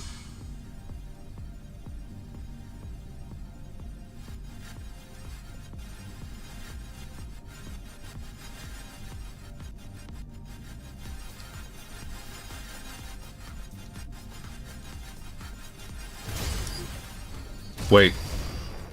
Give me a pilgrim. Just one. It's just one. We'll just skip through. No! Okay, that's it. Nah, that's not even rate up. I'm not gonna tolerate that. I'm not gonna tolerate that. Hold up. We're going. We're doing this.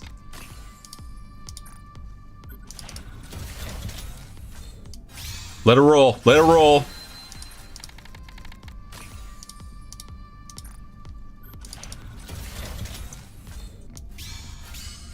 Let it ride. Let it ride. There we go. All right. Okay. Okay. Okay. Yeah, well, Emma's a basic like starting unit from like the entire story. Like it's very easy to max score by this point. Listen, it's not sunk cost if you get a profit. It's just expensive cost. So if there's any time you should in fact roll, and I'm not dissing anybody's roll strategy or logic, it is for a collab event, because 100% chance these units just never come back. Now with NIKKE, and I'll actually show you this real quick, there is something called the wishlist system. So the vast majority of your things are not locked to an event or a collab. You can just slot them in here, and then it'll lock to your rolling pool for your SSRs to those. So, thank you for the 10 gift memberships, Soltake. And also thank you, Mr. CC. So, like, for anything that's not like collab thing, you don't necessarily need to, like, roll. It's just roll at your own pace what you can, like, do.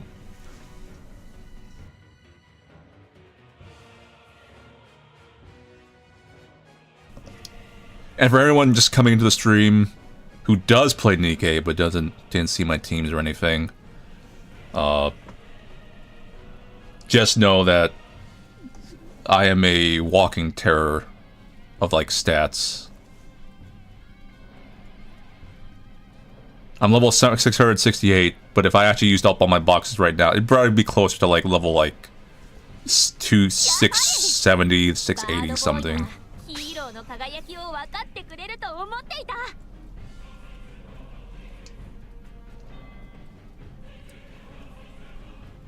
But yeah, ANYC. So I interviewed the Chatterbox cosplayer. Once again, the full video of the ANYC stuff. You'll see him actually assembling, putting on a suit. I dedicate a specific section to that, just because it was like very unique to see. And the convention in general was very fun. It was like a very fun event. There was like a lot of mini games and stuff. And that was also my first time in New York, so that was a little interesting.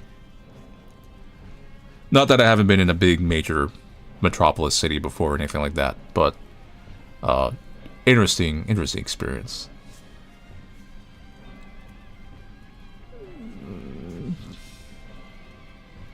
Achievement page. Let me see. You talking about like the little trophy area, right? Hold on, let me put the thing on to be safe.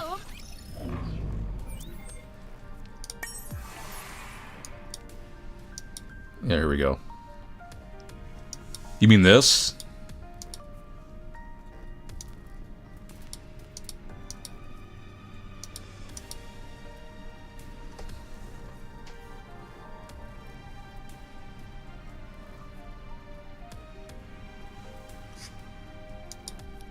It's just manly. It's just manly.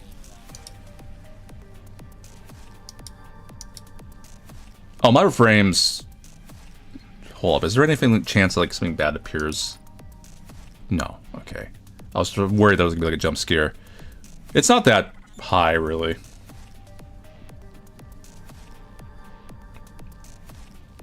There was a guy that like got a lot of gold frames before me. He got at least like 20 of them, or maybe 10.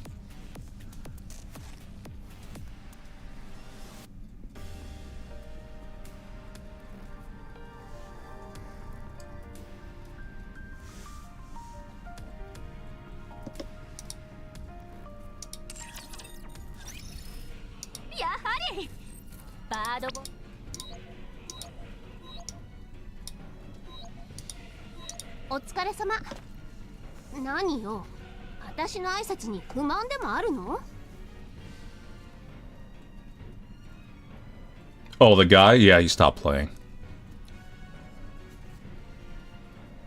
Yeah, my server, my beginning server is kind of like a wasteland as far as the players who kept playing. And then some of the others are like people that are in my union. Let me, try to pull up my union. Hold up. I have to like be careful when I click in case I click certain characters accidentally.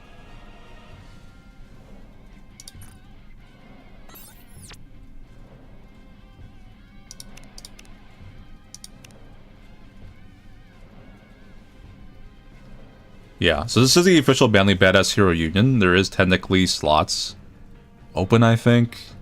Especially since some players I think have dropped out. Ignore the Union rank gold. We're usually a challenger or higher. I slacked. Not I slacked, but I was busy at the ANYC, so I didn't log on early enough to like kill some things. So, Union records. Hold up. Yeah, usually we do better on this. So you can kind of day 5. There we go. Yeah, because you can kind of see me log in here, right? So you have 3 hits. So this is what I kind of mean. I didn't log in till like just before server reset. So you see me come in and just wipe out the final boss. So I essentially can kill any boss in Union raids like just one shot.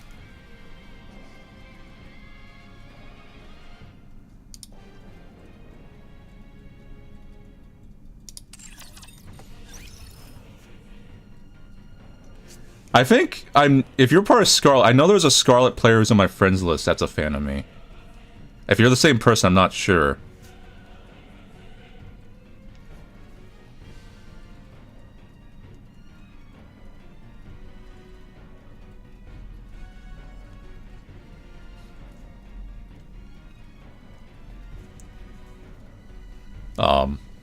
But I stick to my own Union. It's not really a try-hard Union at all. It's just like I just let my fans in. I just let them in. And I just carry everybody. Oh, and I have multiple fans in Scarlet then.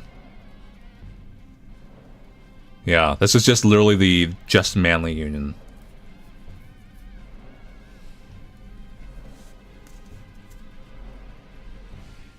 Laplace and Red Hood.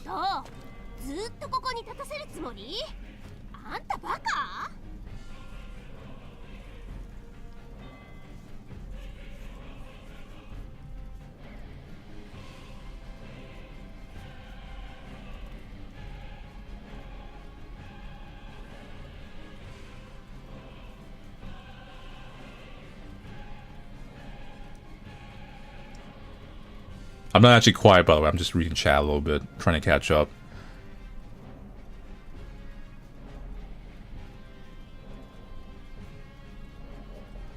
Anyway, let me think of... no, I don't own every skin. I own the skins I like. Let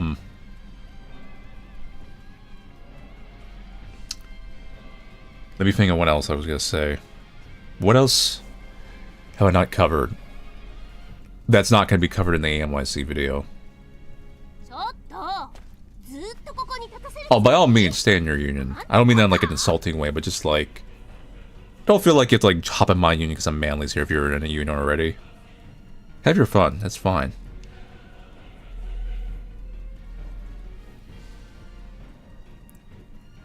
Yeah, I have the Noise skin. I like Noise a lot. Noise's waifu tier.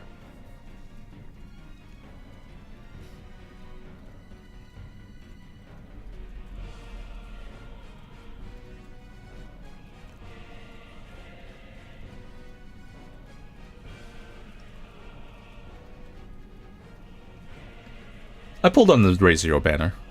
I'm just a collector. I get at least everyone once. I would say Noise is way up there for me, though. She's not necessarily my most favorite character, but I'd say she's very tight in there. Like, if your favorites are like 1 and 2, Noise would be like in that top 10 range.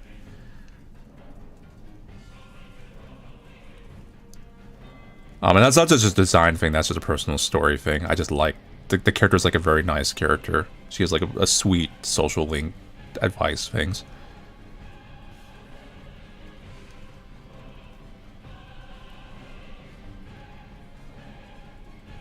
So one thing I did thought was funny was EVA Unit 1 is not in NIKKE, but the EVA unit they had that was at the meetups was EVA Unit 1. And I think that's just because that's what the cosplayer made, right? EVA Unit 1.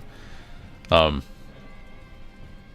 I guess EVA Unit 1 is technically a girl, or a woman, right? So, yeah.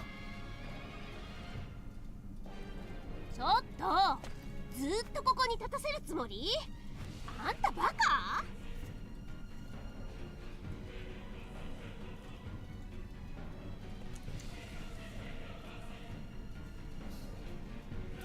let me think. Let me think what else. I want to make sure I'm not forgetting anything.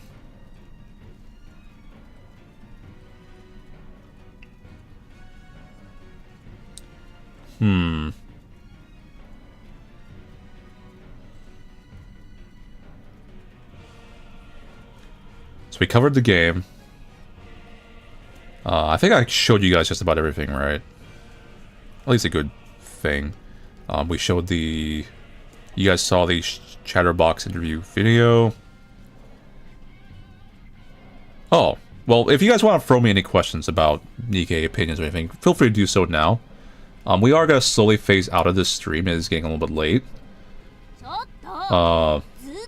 Because I might go and like either upload the ANYC video or I might upload just a general game video. Because I do have like a large backlog of like games I have to upload. Like recorded stuff.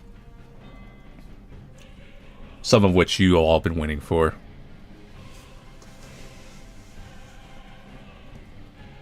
Okay, so someone mentioned Behemoth. Behemoth I like a lot. Okay, let me go into this. So this is going to be like a little separate subject. So, NIKKE has a lot of evil women. And they're not necessarily evil in their core. There is like a Raptures in this game. There's Heretics. Heretics are NIKKE women that have been corrupted. So they are kind of turned evil. They're not innately evil. For the most part. Some NIKKEs are evil. Like Crow. But I really liked Behemoth a lot. I like edgy, evil women characters.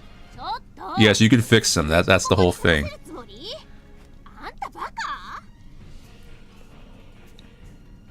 Let me see if I can pull up. I don't know if I have a picture of Behemoth saved on my computer. You can Google Behemoth NIKKE, and then see her design. She has kind of like a weird symbiote thing going on a little bit in parts of her. And she's very gothy looking. And in Vidalia, the scorpion thing you might have saw me fight earlier when I was doing the little like mini boss raid thing. She also has a really great design. She's got like some scorpion Egyptian motif kind of going on. But also kind of Anubis-y looking. And obviously I already told you, like, I really like Nihilister. So all the Heretics have really good designs. They're like, they're in that nice realm of like that edgy, cool, sexy kind of like design. They're like very rad.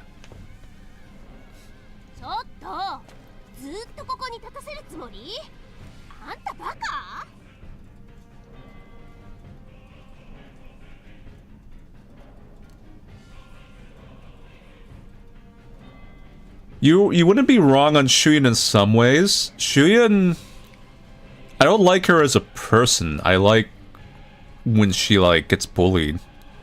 But that's a little different. That's not necessarily liking the character.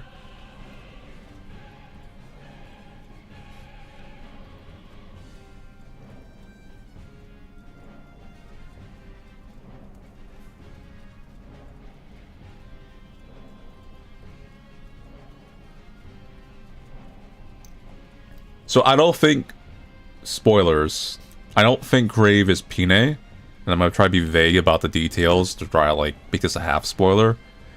I think Grave is just another of the same model. So let me go into some lore stuff. Let me do something here for people who don't know NIKKE.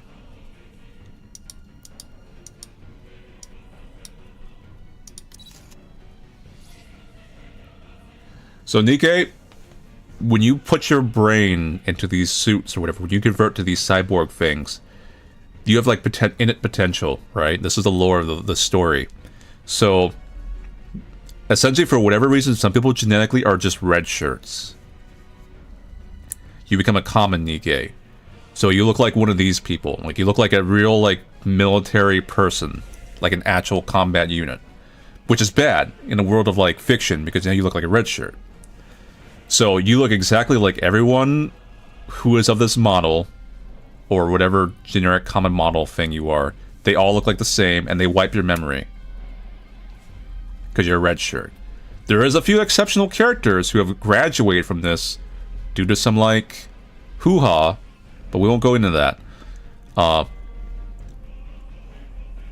So, if you're not one of these, then you get a unique body, you get, like, unique powers and things based on your personality, etc, etc, etc.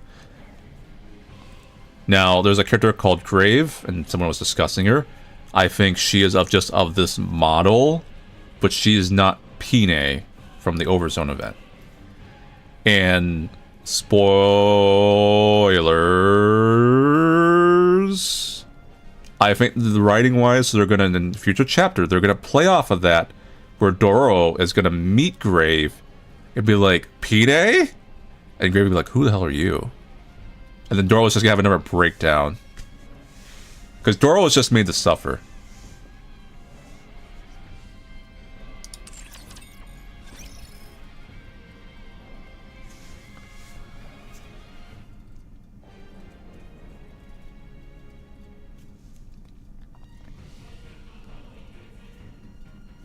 So here's my theory of who Grave is.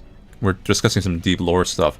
My theory is that Grave was one of the common NIKKEs that was assigned to guard Cinderella when the facility was blown up or attacked by the Raptors or sabotaged or whatever happened.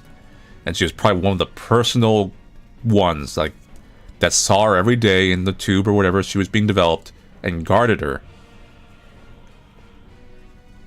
And that's part of the reason, like, one of the reasons she's, like, a little bit obsessed with Cinderella.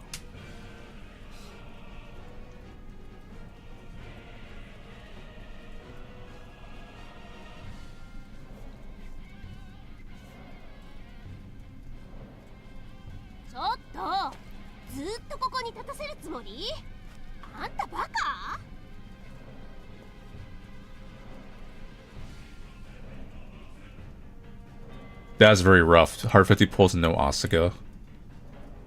This is what I talk about, like, these type of games. If you feel it's cold, don't keep going.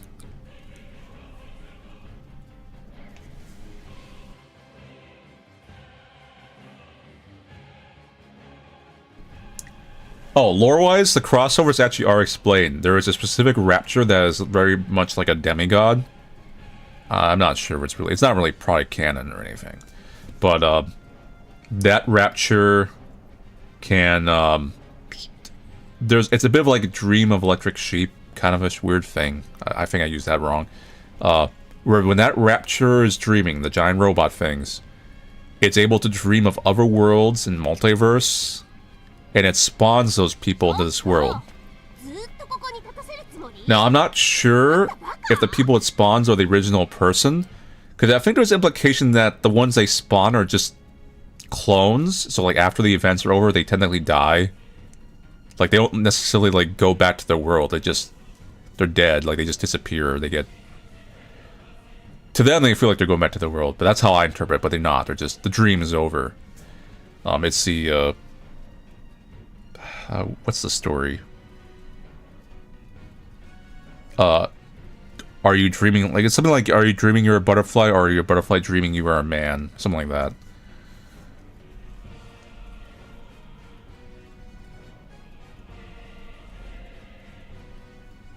Yeah, there was a Dave the Diver crossover event that was very fun. It was crazy. And it was just basically Dave the Diver in this game. Like, it was Dave the Diver.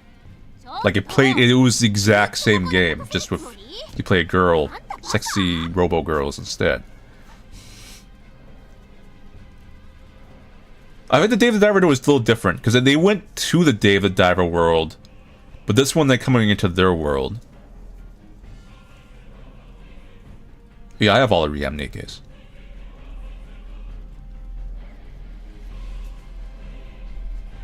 Dave the Diver was actually one of the best collabs this game has had. Which is kind of ironic.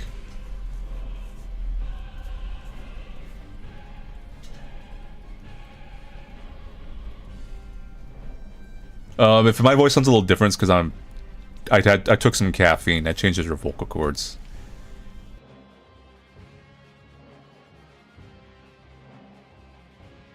So I'm actually, this is a thing I learned very on in my YouTube career, if I'm actually recording and like commentating, I will not. I'll try to like tone down on the caffeine. Because caffeine 100% changes your voice and it does some changes and stuff like that. But for streaming, because it's a little late too, like I down an energy drink, like 200 milligrams of caffeine in one go. So that actually it changes your vocal cords a little bit, and then it also gives me, at least me anyway, it gives me like a bit of incongestion.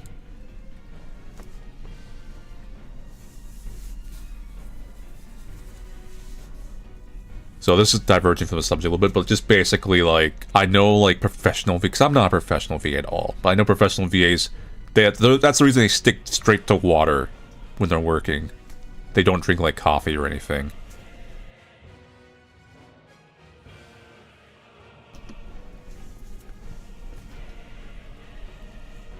The orange juice thing is because of the acid. The acid is bad in your vocal cords.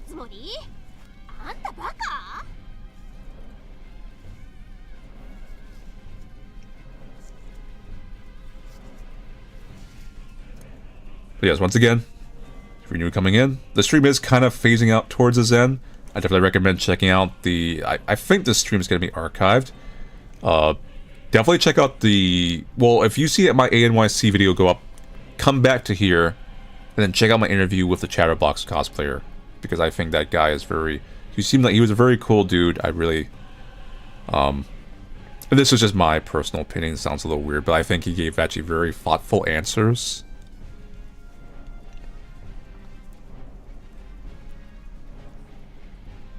Because you can talk to a lot of people, but not everyone will necessarily give you thoughtful answers. And I don't necessarily mean in the interview format, although I do mean that, but just like in general. My overclock is just 25. That is the max you need to just get all the awards. I don't bother going over it. I could go over higher, because I clear overclock very easily. But it's like, why?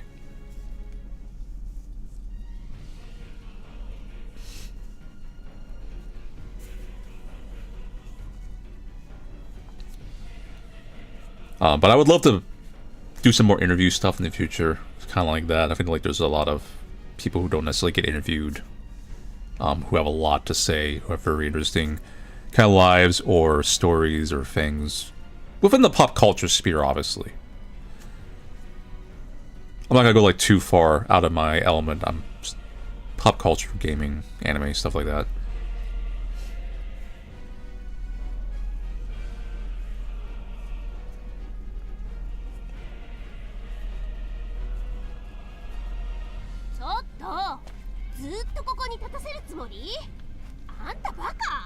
Oh, I do simulation room instantly.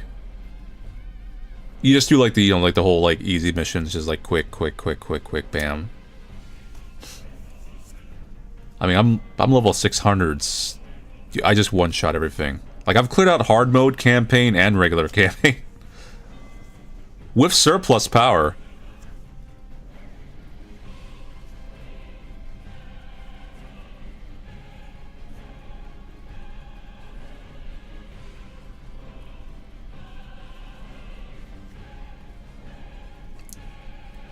Let me look. Hold on, Fudge Waffle. Thank you, Fudge Waffle, also for the super chat. I just saw that now. I'm checking through stuff here. It's okay. I think I'm not sure if I'm saying your name right. Thank you for the membership gift subs. And thank you, Karen. How I found out about NIKKE was I kind of just saw it. That makes sense. Like, I knew of its existence, but I just didn't jump into it till Laplas was added to the game.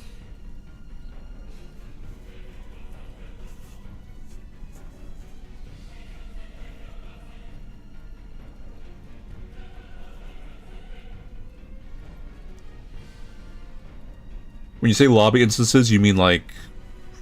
What do you mean by that? You mean like getting him 3-star?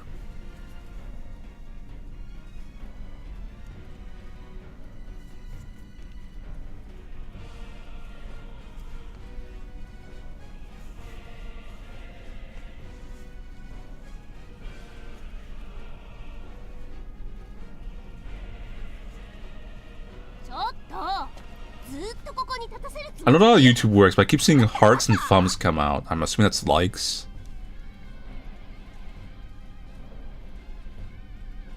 Lot plus. I mean, if you know your memes, technically it's La Plop.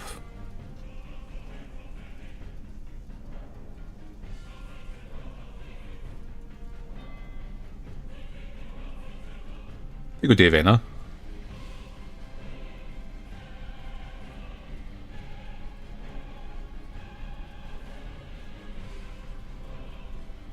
Is that how that works? You click the button.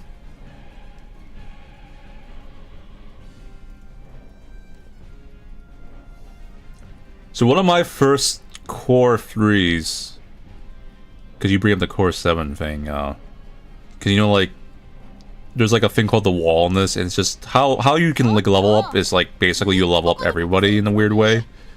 And to level up your level cap, you have to get dubs of characters up to like 3. So I was aiming to have La Plop respond if you know that meme, to be one of those people, to like be that first, one of my first to like max out like that. But it turned out to be a Never Miss Alice character, and it was Miss Grape, as I call her. What's her name? She's from the same squad.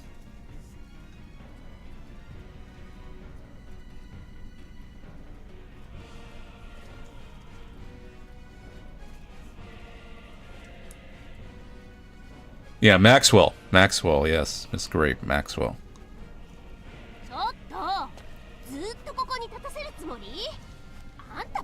Yeah, my first... For some reason, I was like 3-starred Maxwell and Isabel, which are the two questionable characters a little bit, personality-wise.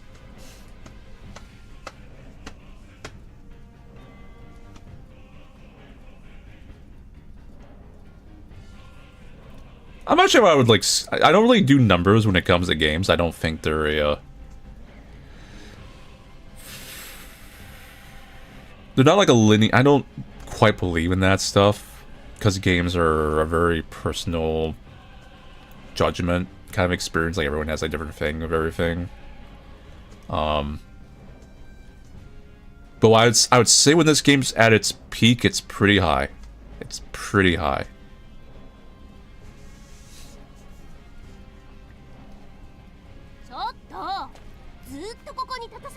Every event's different, obviously, like... So the writing... I wouldn't say the writing quality, but like the writing depth is gonna be very wildly different, depending on like if it's a main story or not.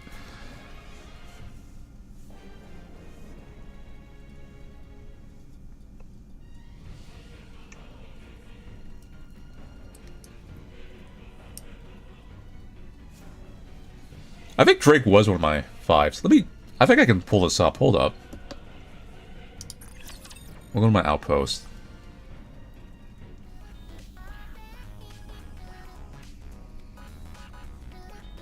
Yes, Anderson's very hot. Okay, yeah, you can see it here. So the first row, that would be the characters I rolled the most when I first started playing this game. Those would be the wall breakers. And you can kind of see that La Plop almost made it. She's number like 6 or whatever. She almost got 3-starred. But Grape beat her out. Like, Grape took that spot from her, number 5.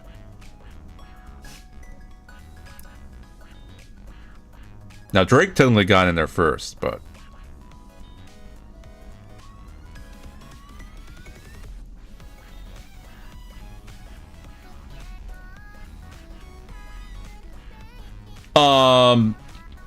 Not quite with Ruby Winter. She's like a very unintentional thing where I was rolling for, So what happened with Ruby Winter is a little funny. I was rolling for the rerun of, what's her name? The other Christmas unit that was there with her. And what they did for the rerun was they mixed the two of them in the same banner. So things became a little bit of a mess.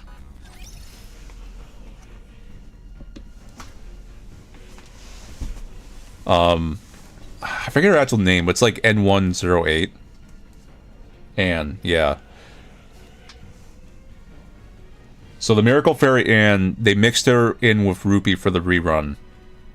And so then you had to roll for one, like, their Gatch up, rate up was, like, mixed in. So, like, by proxy, Rupee ended up being the, getting quite a few cores in the process.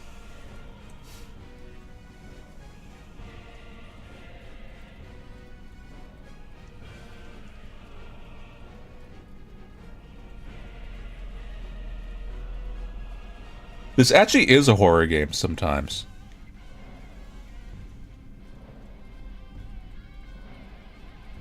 I was also... The Christmas Anne event was actually one of the first examples of this game actually have a seriously, like, very, like, somber storyline. So that's actually what sold me on this game, was when that Christmas event first hit. I was like, alright, there's something here that's not just Robo-Girls.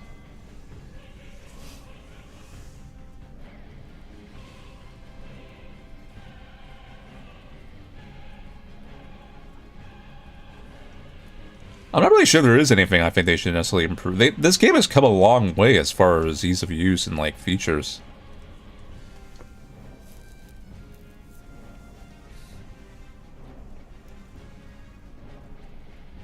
You don't need to start from a fresh account to experience the story from the beginning. There is an archive system. Thank you, Kai.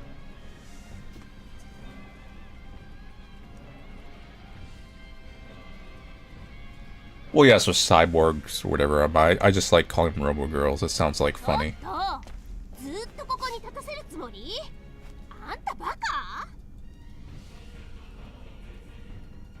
You don't need to go into like the semantics and details of someone's like level 668 in this game. Trust me, I know the story.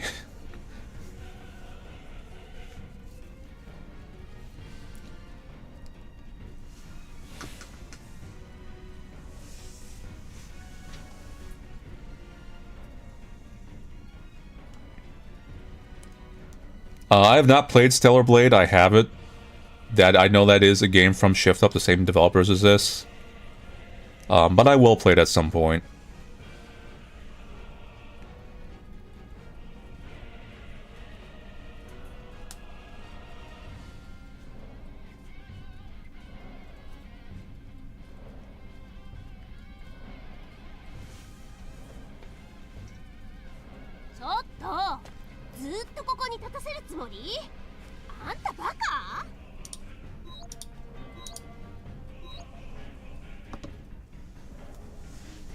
Oh no, it's not 4 AM in Florida.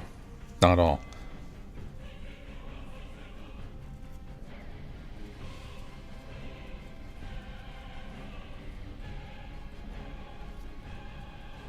I have not read that manga. I know of its existence. I mean, I don't think it's in English. Maybe it's translated by now.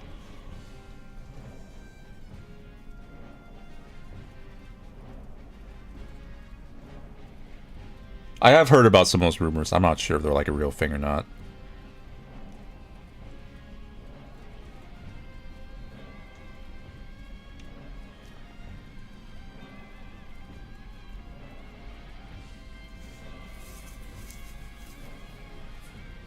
I don't think it's going to be hard for them to pump out new characters, because the character philosophy is relatively straightforward.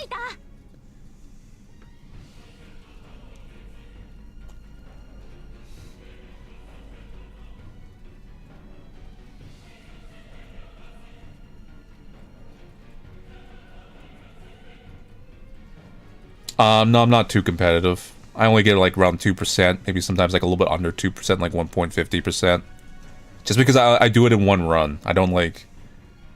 I literally wait till the final day, and I just do one run and then call it.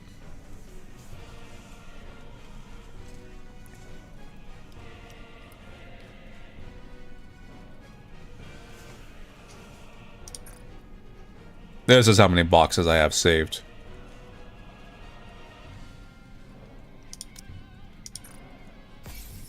Nice.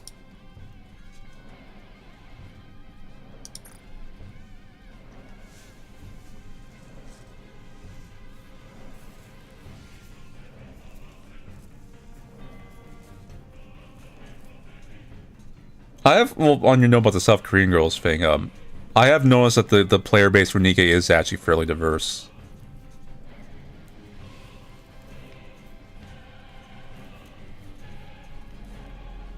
But I think that's partially because the designs are very appealing. And I don't just mean in that way. I mean, like, they're... If you make a cast of, like, very cool characters, there's a certain, like, nuance to it, like, a little bit of balance, but, like, as long as your characters are really cool, you can really get, like, general spread appeal. Because everyone likes cool characters.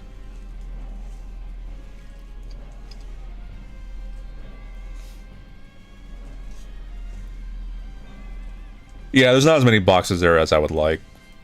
I had to consume quite a bit of them to kind of, like, boost my level for PvP. To kind of hold my spot a little bit.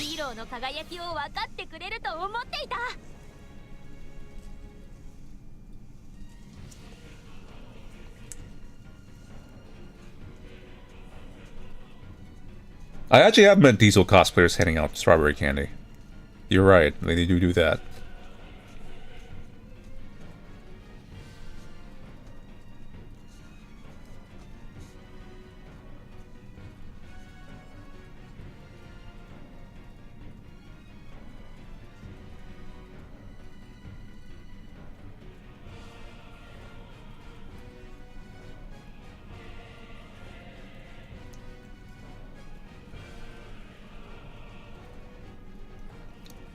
Old equipment, if they're under level 9, they're useless. Aside from, like, level up mats. Yes, there is a video. If you're just entering the stream, there is going to be a video either up tonight or tomorrow morning of my coverage of ANYC, or specifically me covering the NIKKE meetups and stuff like that. The interview I had with the Chatterbox cosplayer was part of this stream. That's not going to be part of that video because that would tack on an extra 15 minutes on top of a longish video. But I will probably put that up as a separate thing on another platform, like Instagram or wherever. This is the treasure home screen. If you get your treasure for La Plop.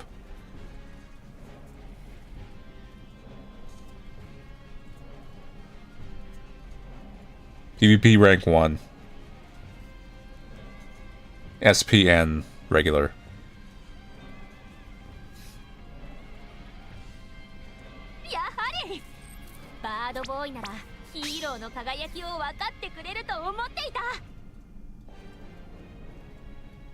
Yeah, I mean, if you're coming, I'll scroll it again. Like, I'll show my character list again. Really, hold up.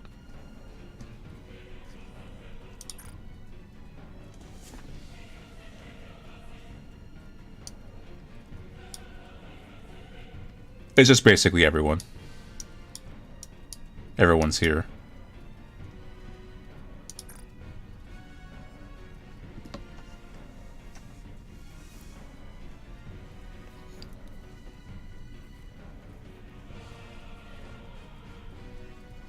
I've been playing since Lap Lakes was added to the game.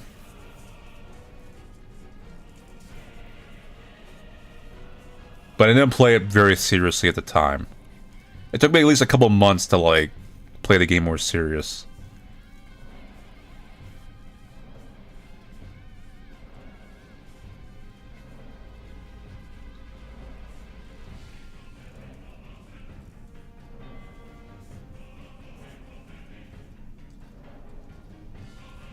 Yes, there will be future streams, in fact. This was a interesting test run.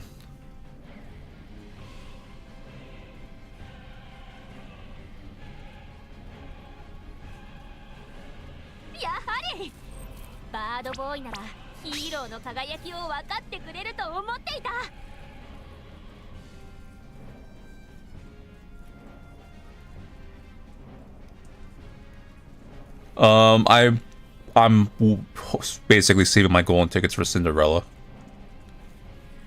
They're not busting on SSR Rappy. They're doing Cinderella probably.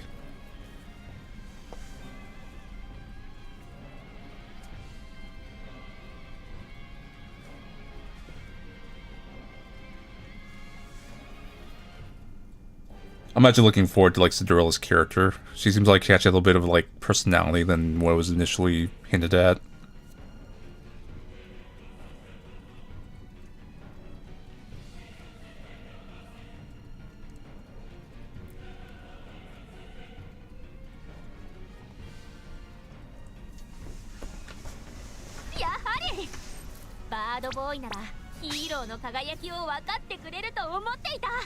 Oh, I'm not sure what they're gonna do with the rest of the heretics. Because Nihilister, I wouldn't say purposely, but they Nihilister kind of launched a bit nerfed, and they did say in an interview that they weren't quite happy with the liberation mechanic.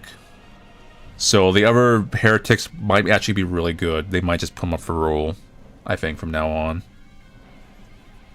But I'm not sure if they'll ever be up for roll, or if it won't be till like much later in the story.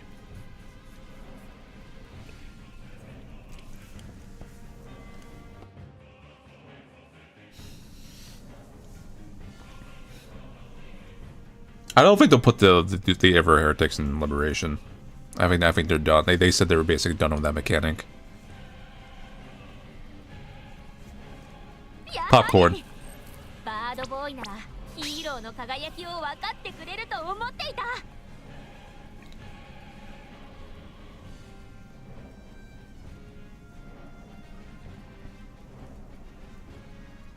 But I already said earlier, I like evil women characters. Yes, we can fix them. So out of the heretic set, Behemoth is the one I'm looking forward to.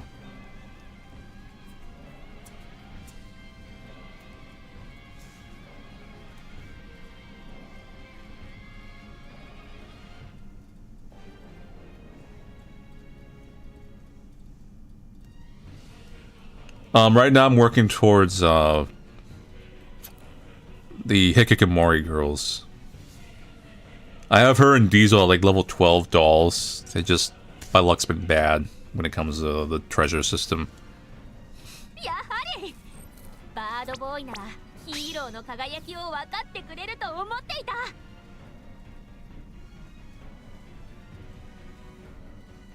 Yeah, no, you can't fix Crow.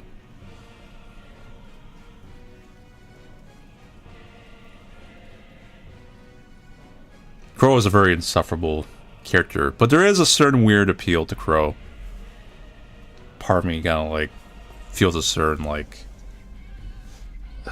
sometimes you cross wires between hate and liking someone. Sometimes those wires can cross. That's an actual like scientific thing. So that's how I am with Crow.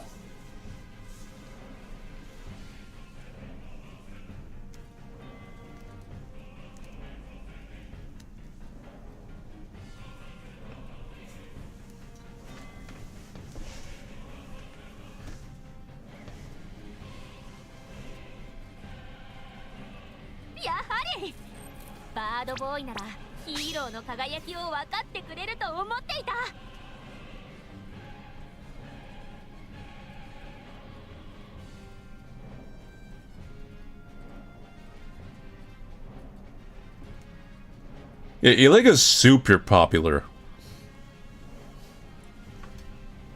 Super popular. Crow's Lily on 13 is a deep character. Yeah, basically.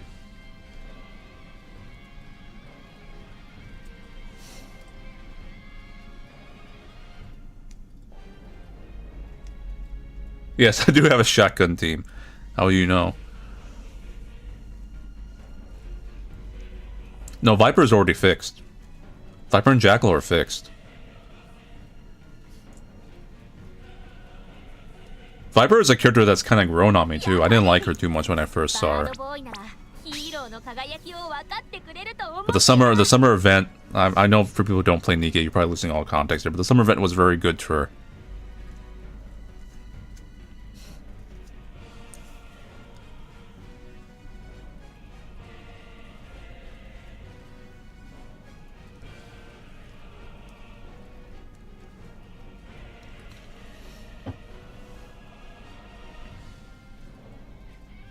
I'm not surprised about Ela going off in popularity. She has like a... Her design is relatively simple, but it's got some... It's carved itself into a very specific spot. If that makes sense. And she plays Doom. Or something.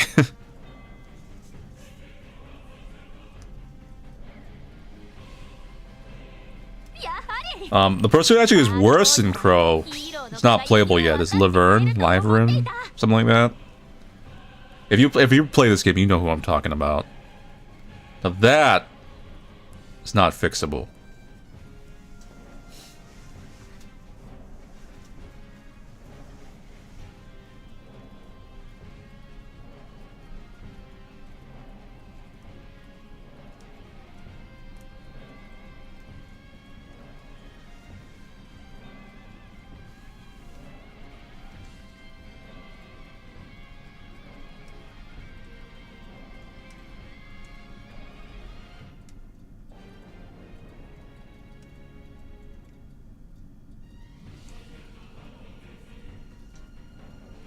Thank you, Stellar and Soda, for the super chat.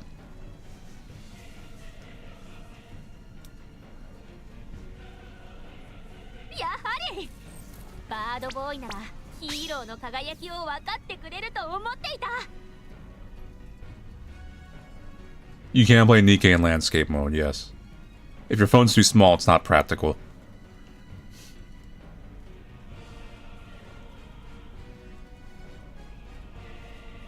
I don't think Doro is fixable either, but in a different way.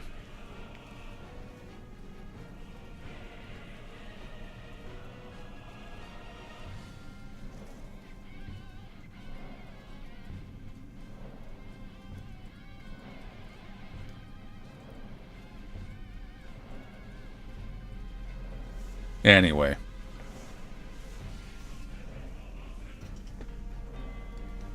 So, I'm gonna... It's getting a little late for me. I'm gonna start phasing out of this stream. I never did figure out if I can read old super chats. Let me see here. What's this button do?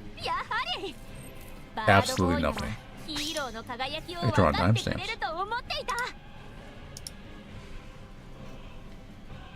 My strongest character is Red Hood. Hold up. I'll leave off on...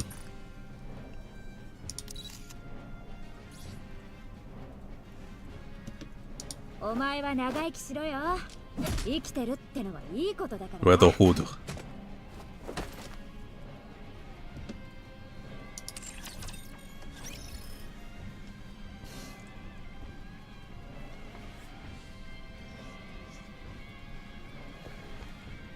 But yes, thank you all for coming out to the stream. Now, on Twitch, I actually have an outro song. It might be... It's actually my own mix. It might be kind of copyrighted. I'm not going to toy with that right now. I'll have to test it one of these days to see if I can play it on YouTube or not. Sadly. I'll think of a new way to do a new outro for YouTube. I'll make my own YouTube version.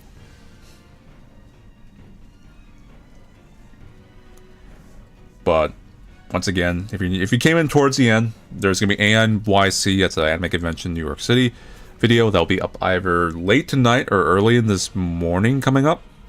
That will be covering the events IRL that I experienced. Showing like a lot of cool cosplayer stuff like that. Thank you, Merlin. And in the future, we will be doing more streams on YouTube. We'll be playing some other games, stuff like that, but I'm not getting into that right now. There's no point. But thank you all for coming out. Thank you all for listening to me nerd out about NIKKE. Like I said, I do have a certain like dry sense of humor about certain things. I was like, first stream, NIKKE. But yeah. Well, it was also because it was time with the ANYC stuff.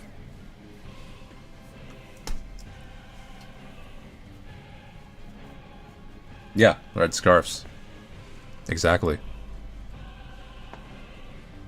Once again, thank you all for coming out.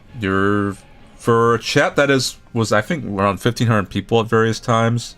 That was moving very fast. You people have all been very wonderful. You are some of the best audiences out there. Some of the best commenters. I will stand by that. I will fight other channels over that. バードボーイならヒーローの輝きを分かってくれると思っていた。 I'm gonna be taking off, so y'all have a nice weekend. Stay tuned for the videos. Awoo. See you later. Take it easy. How do I turn this off? Oh my god! Wait. Oh boy!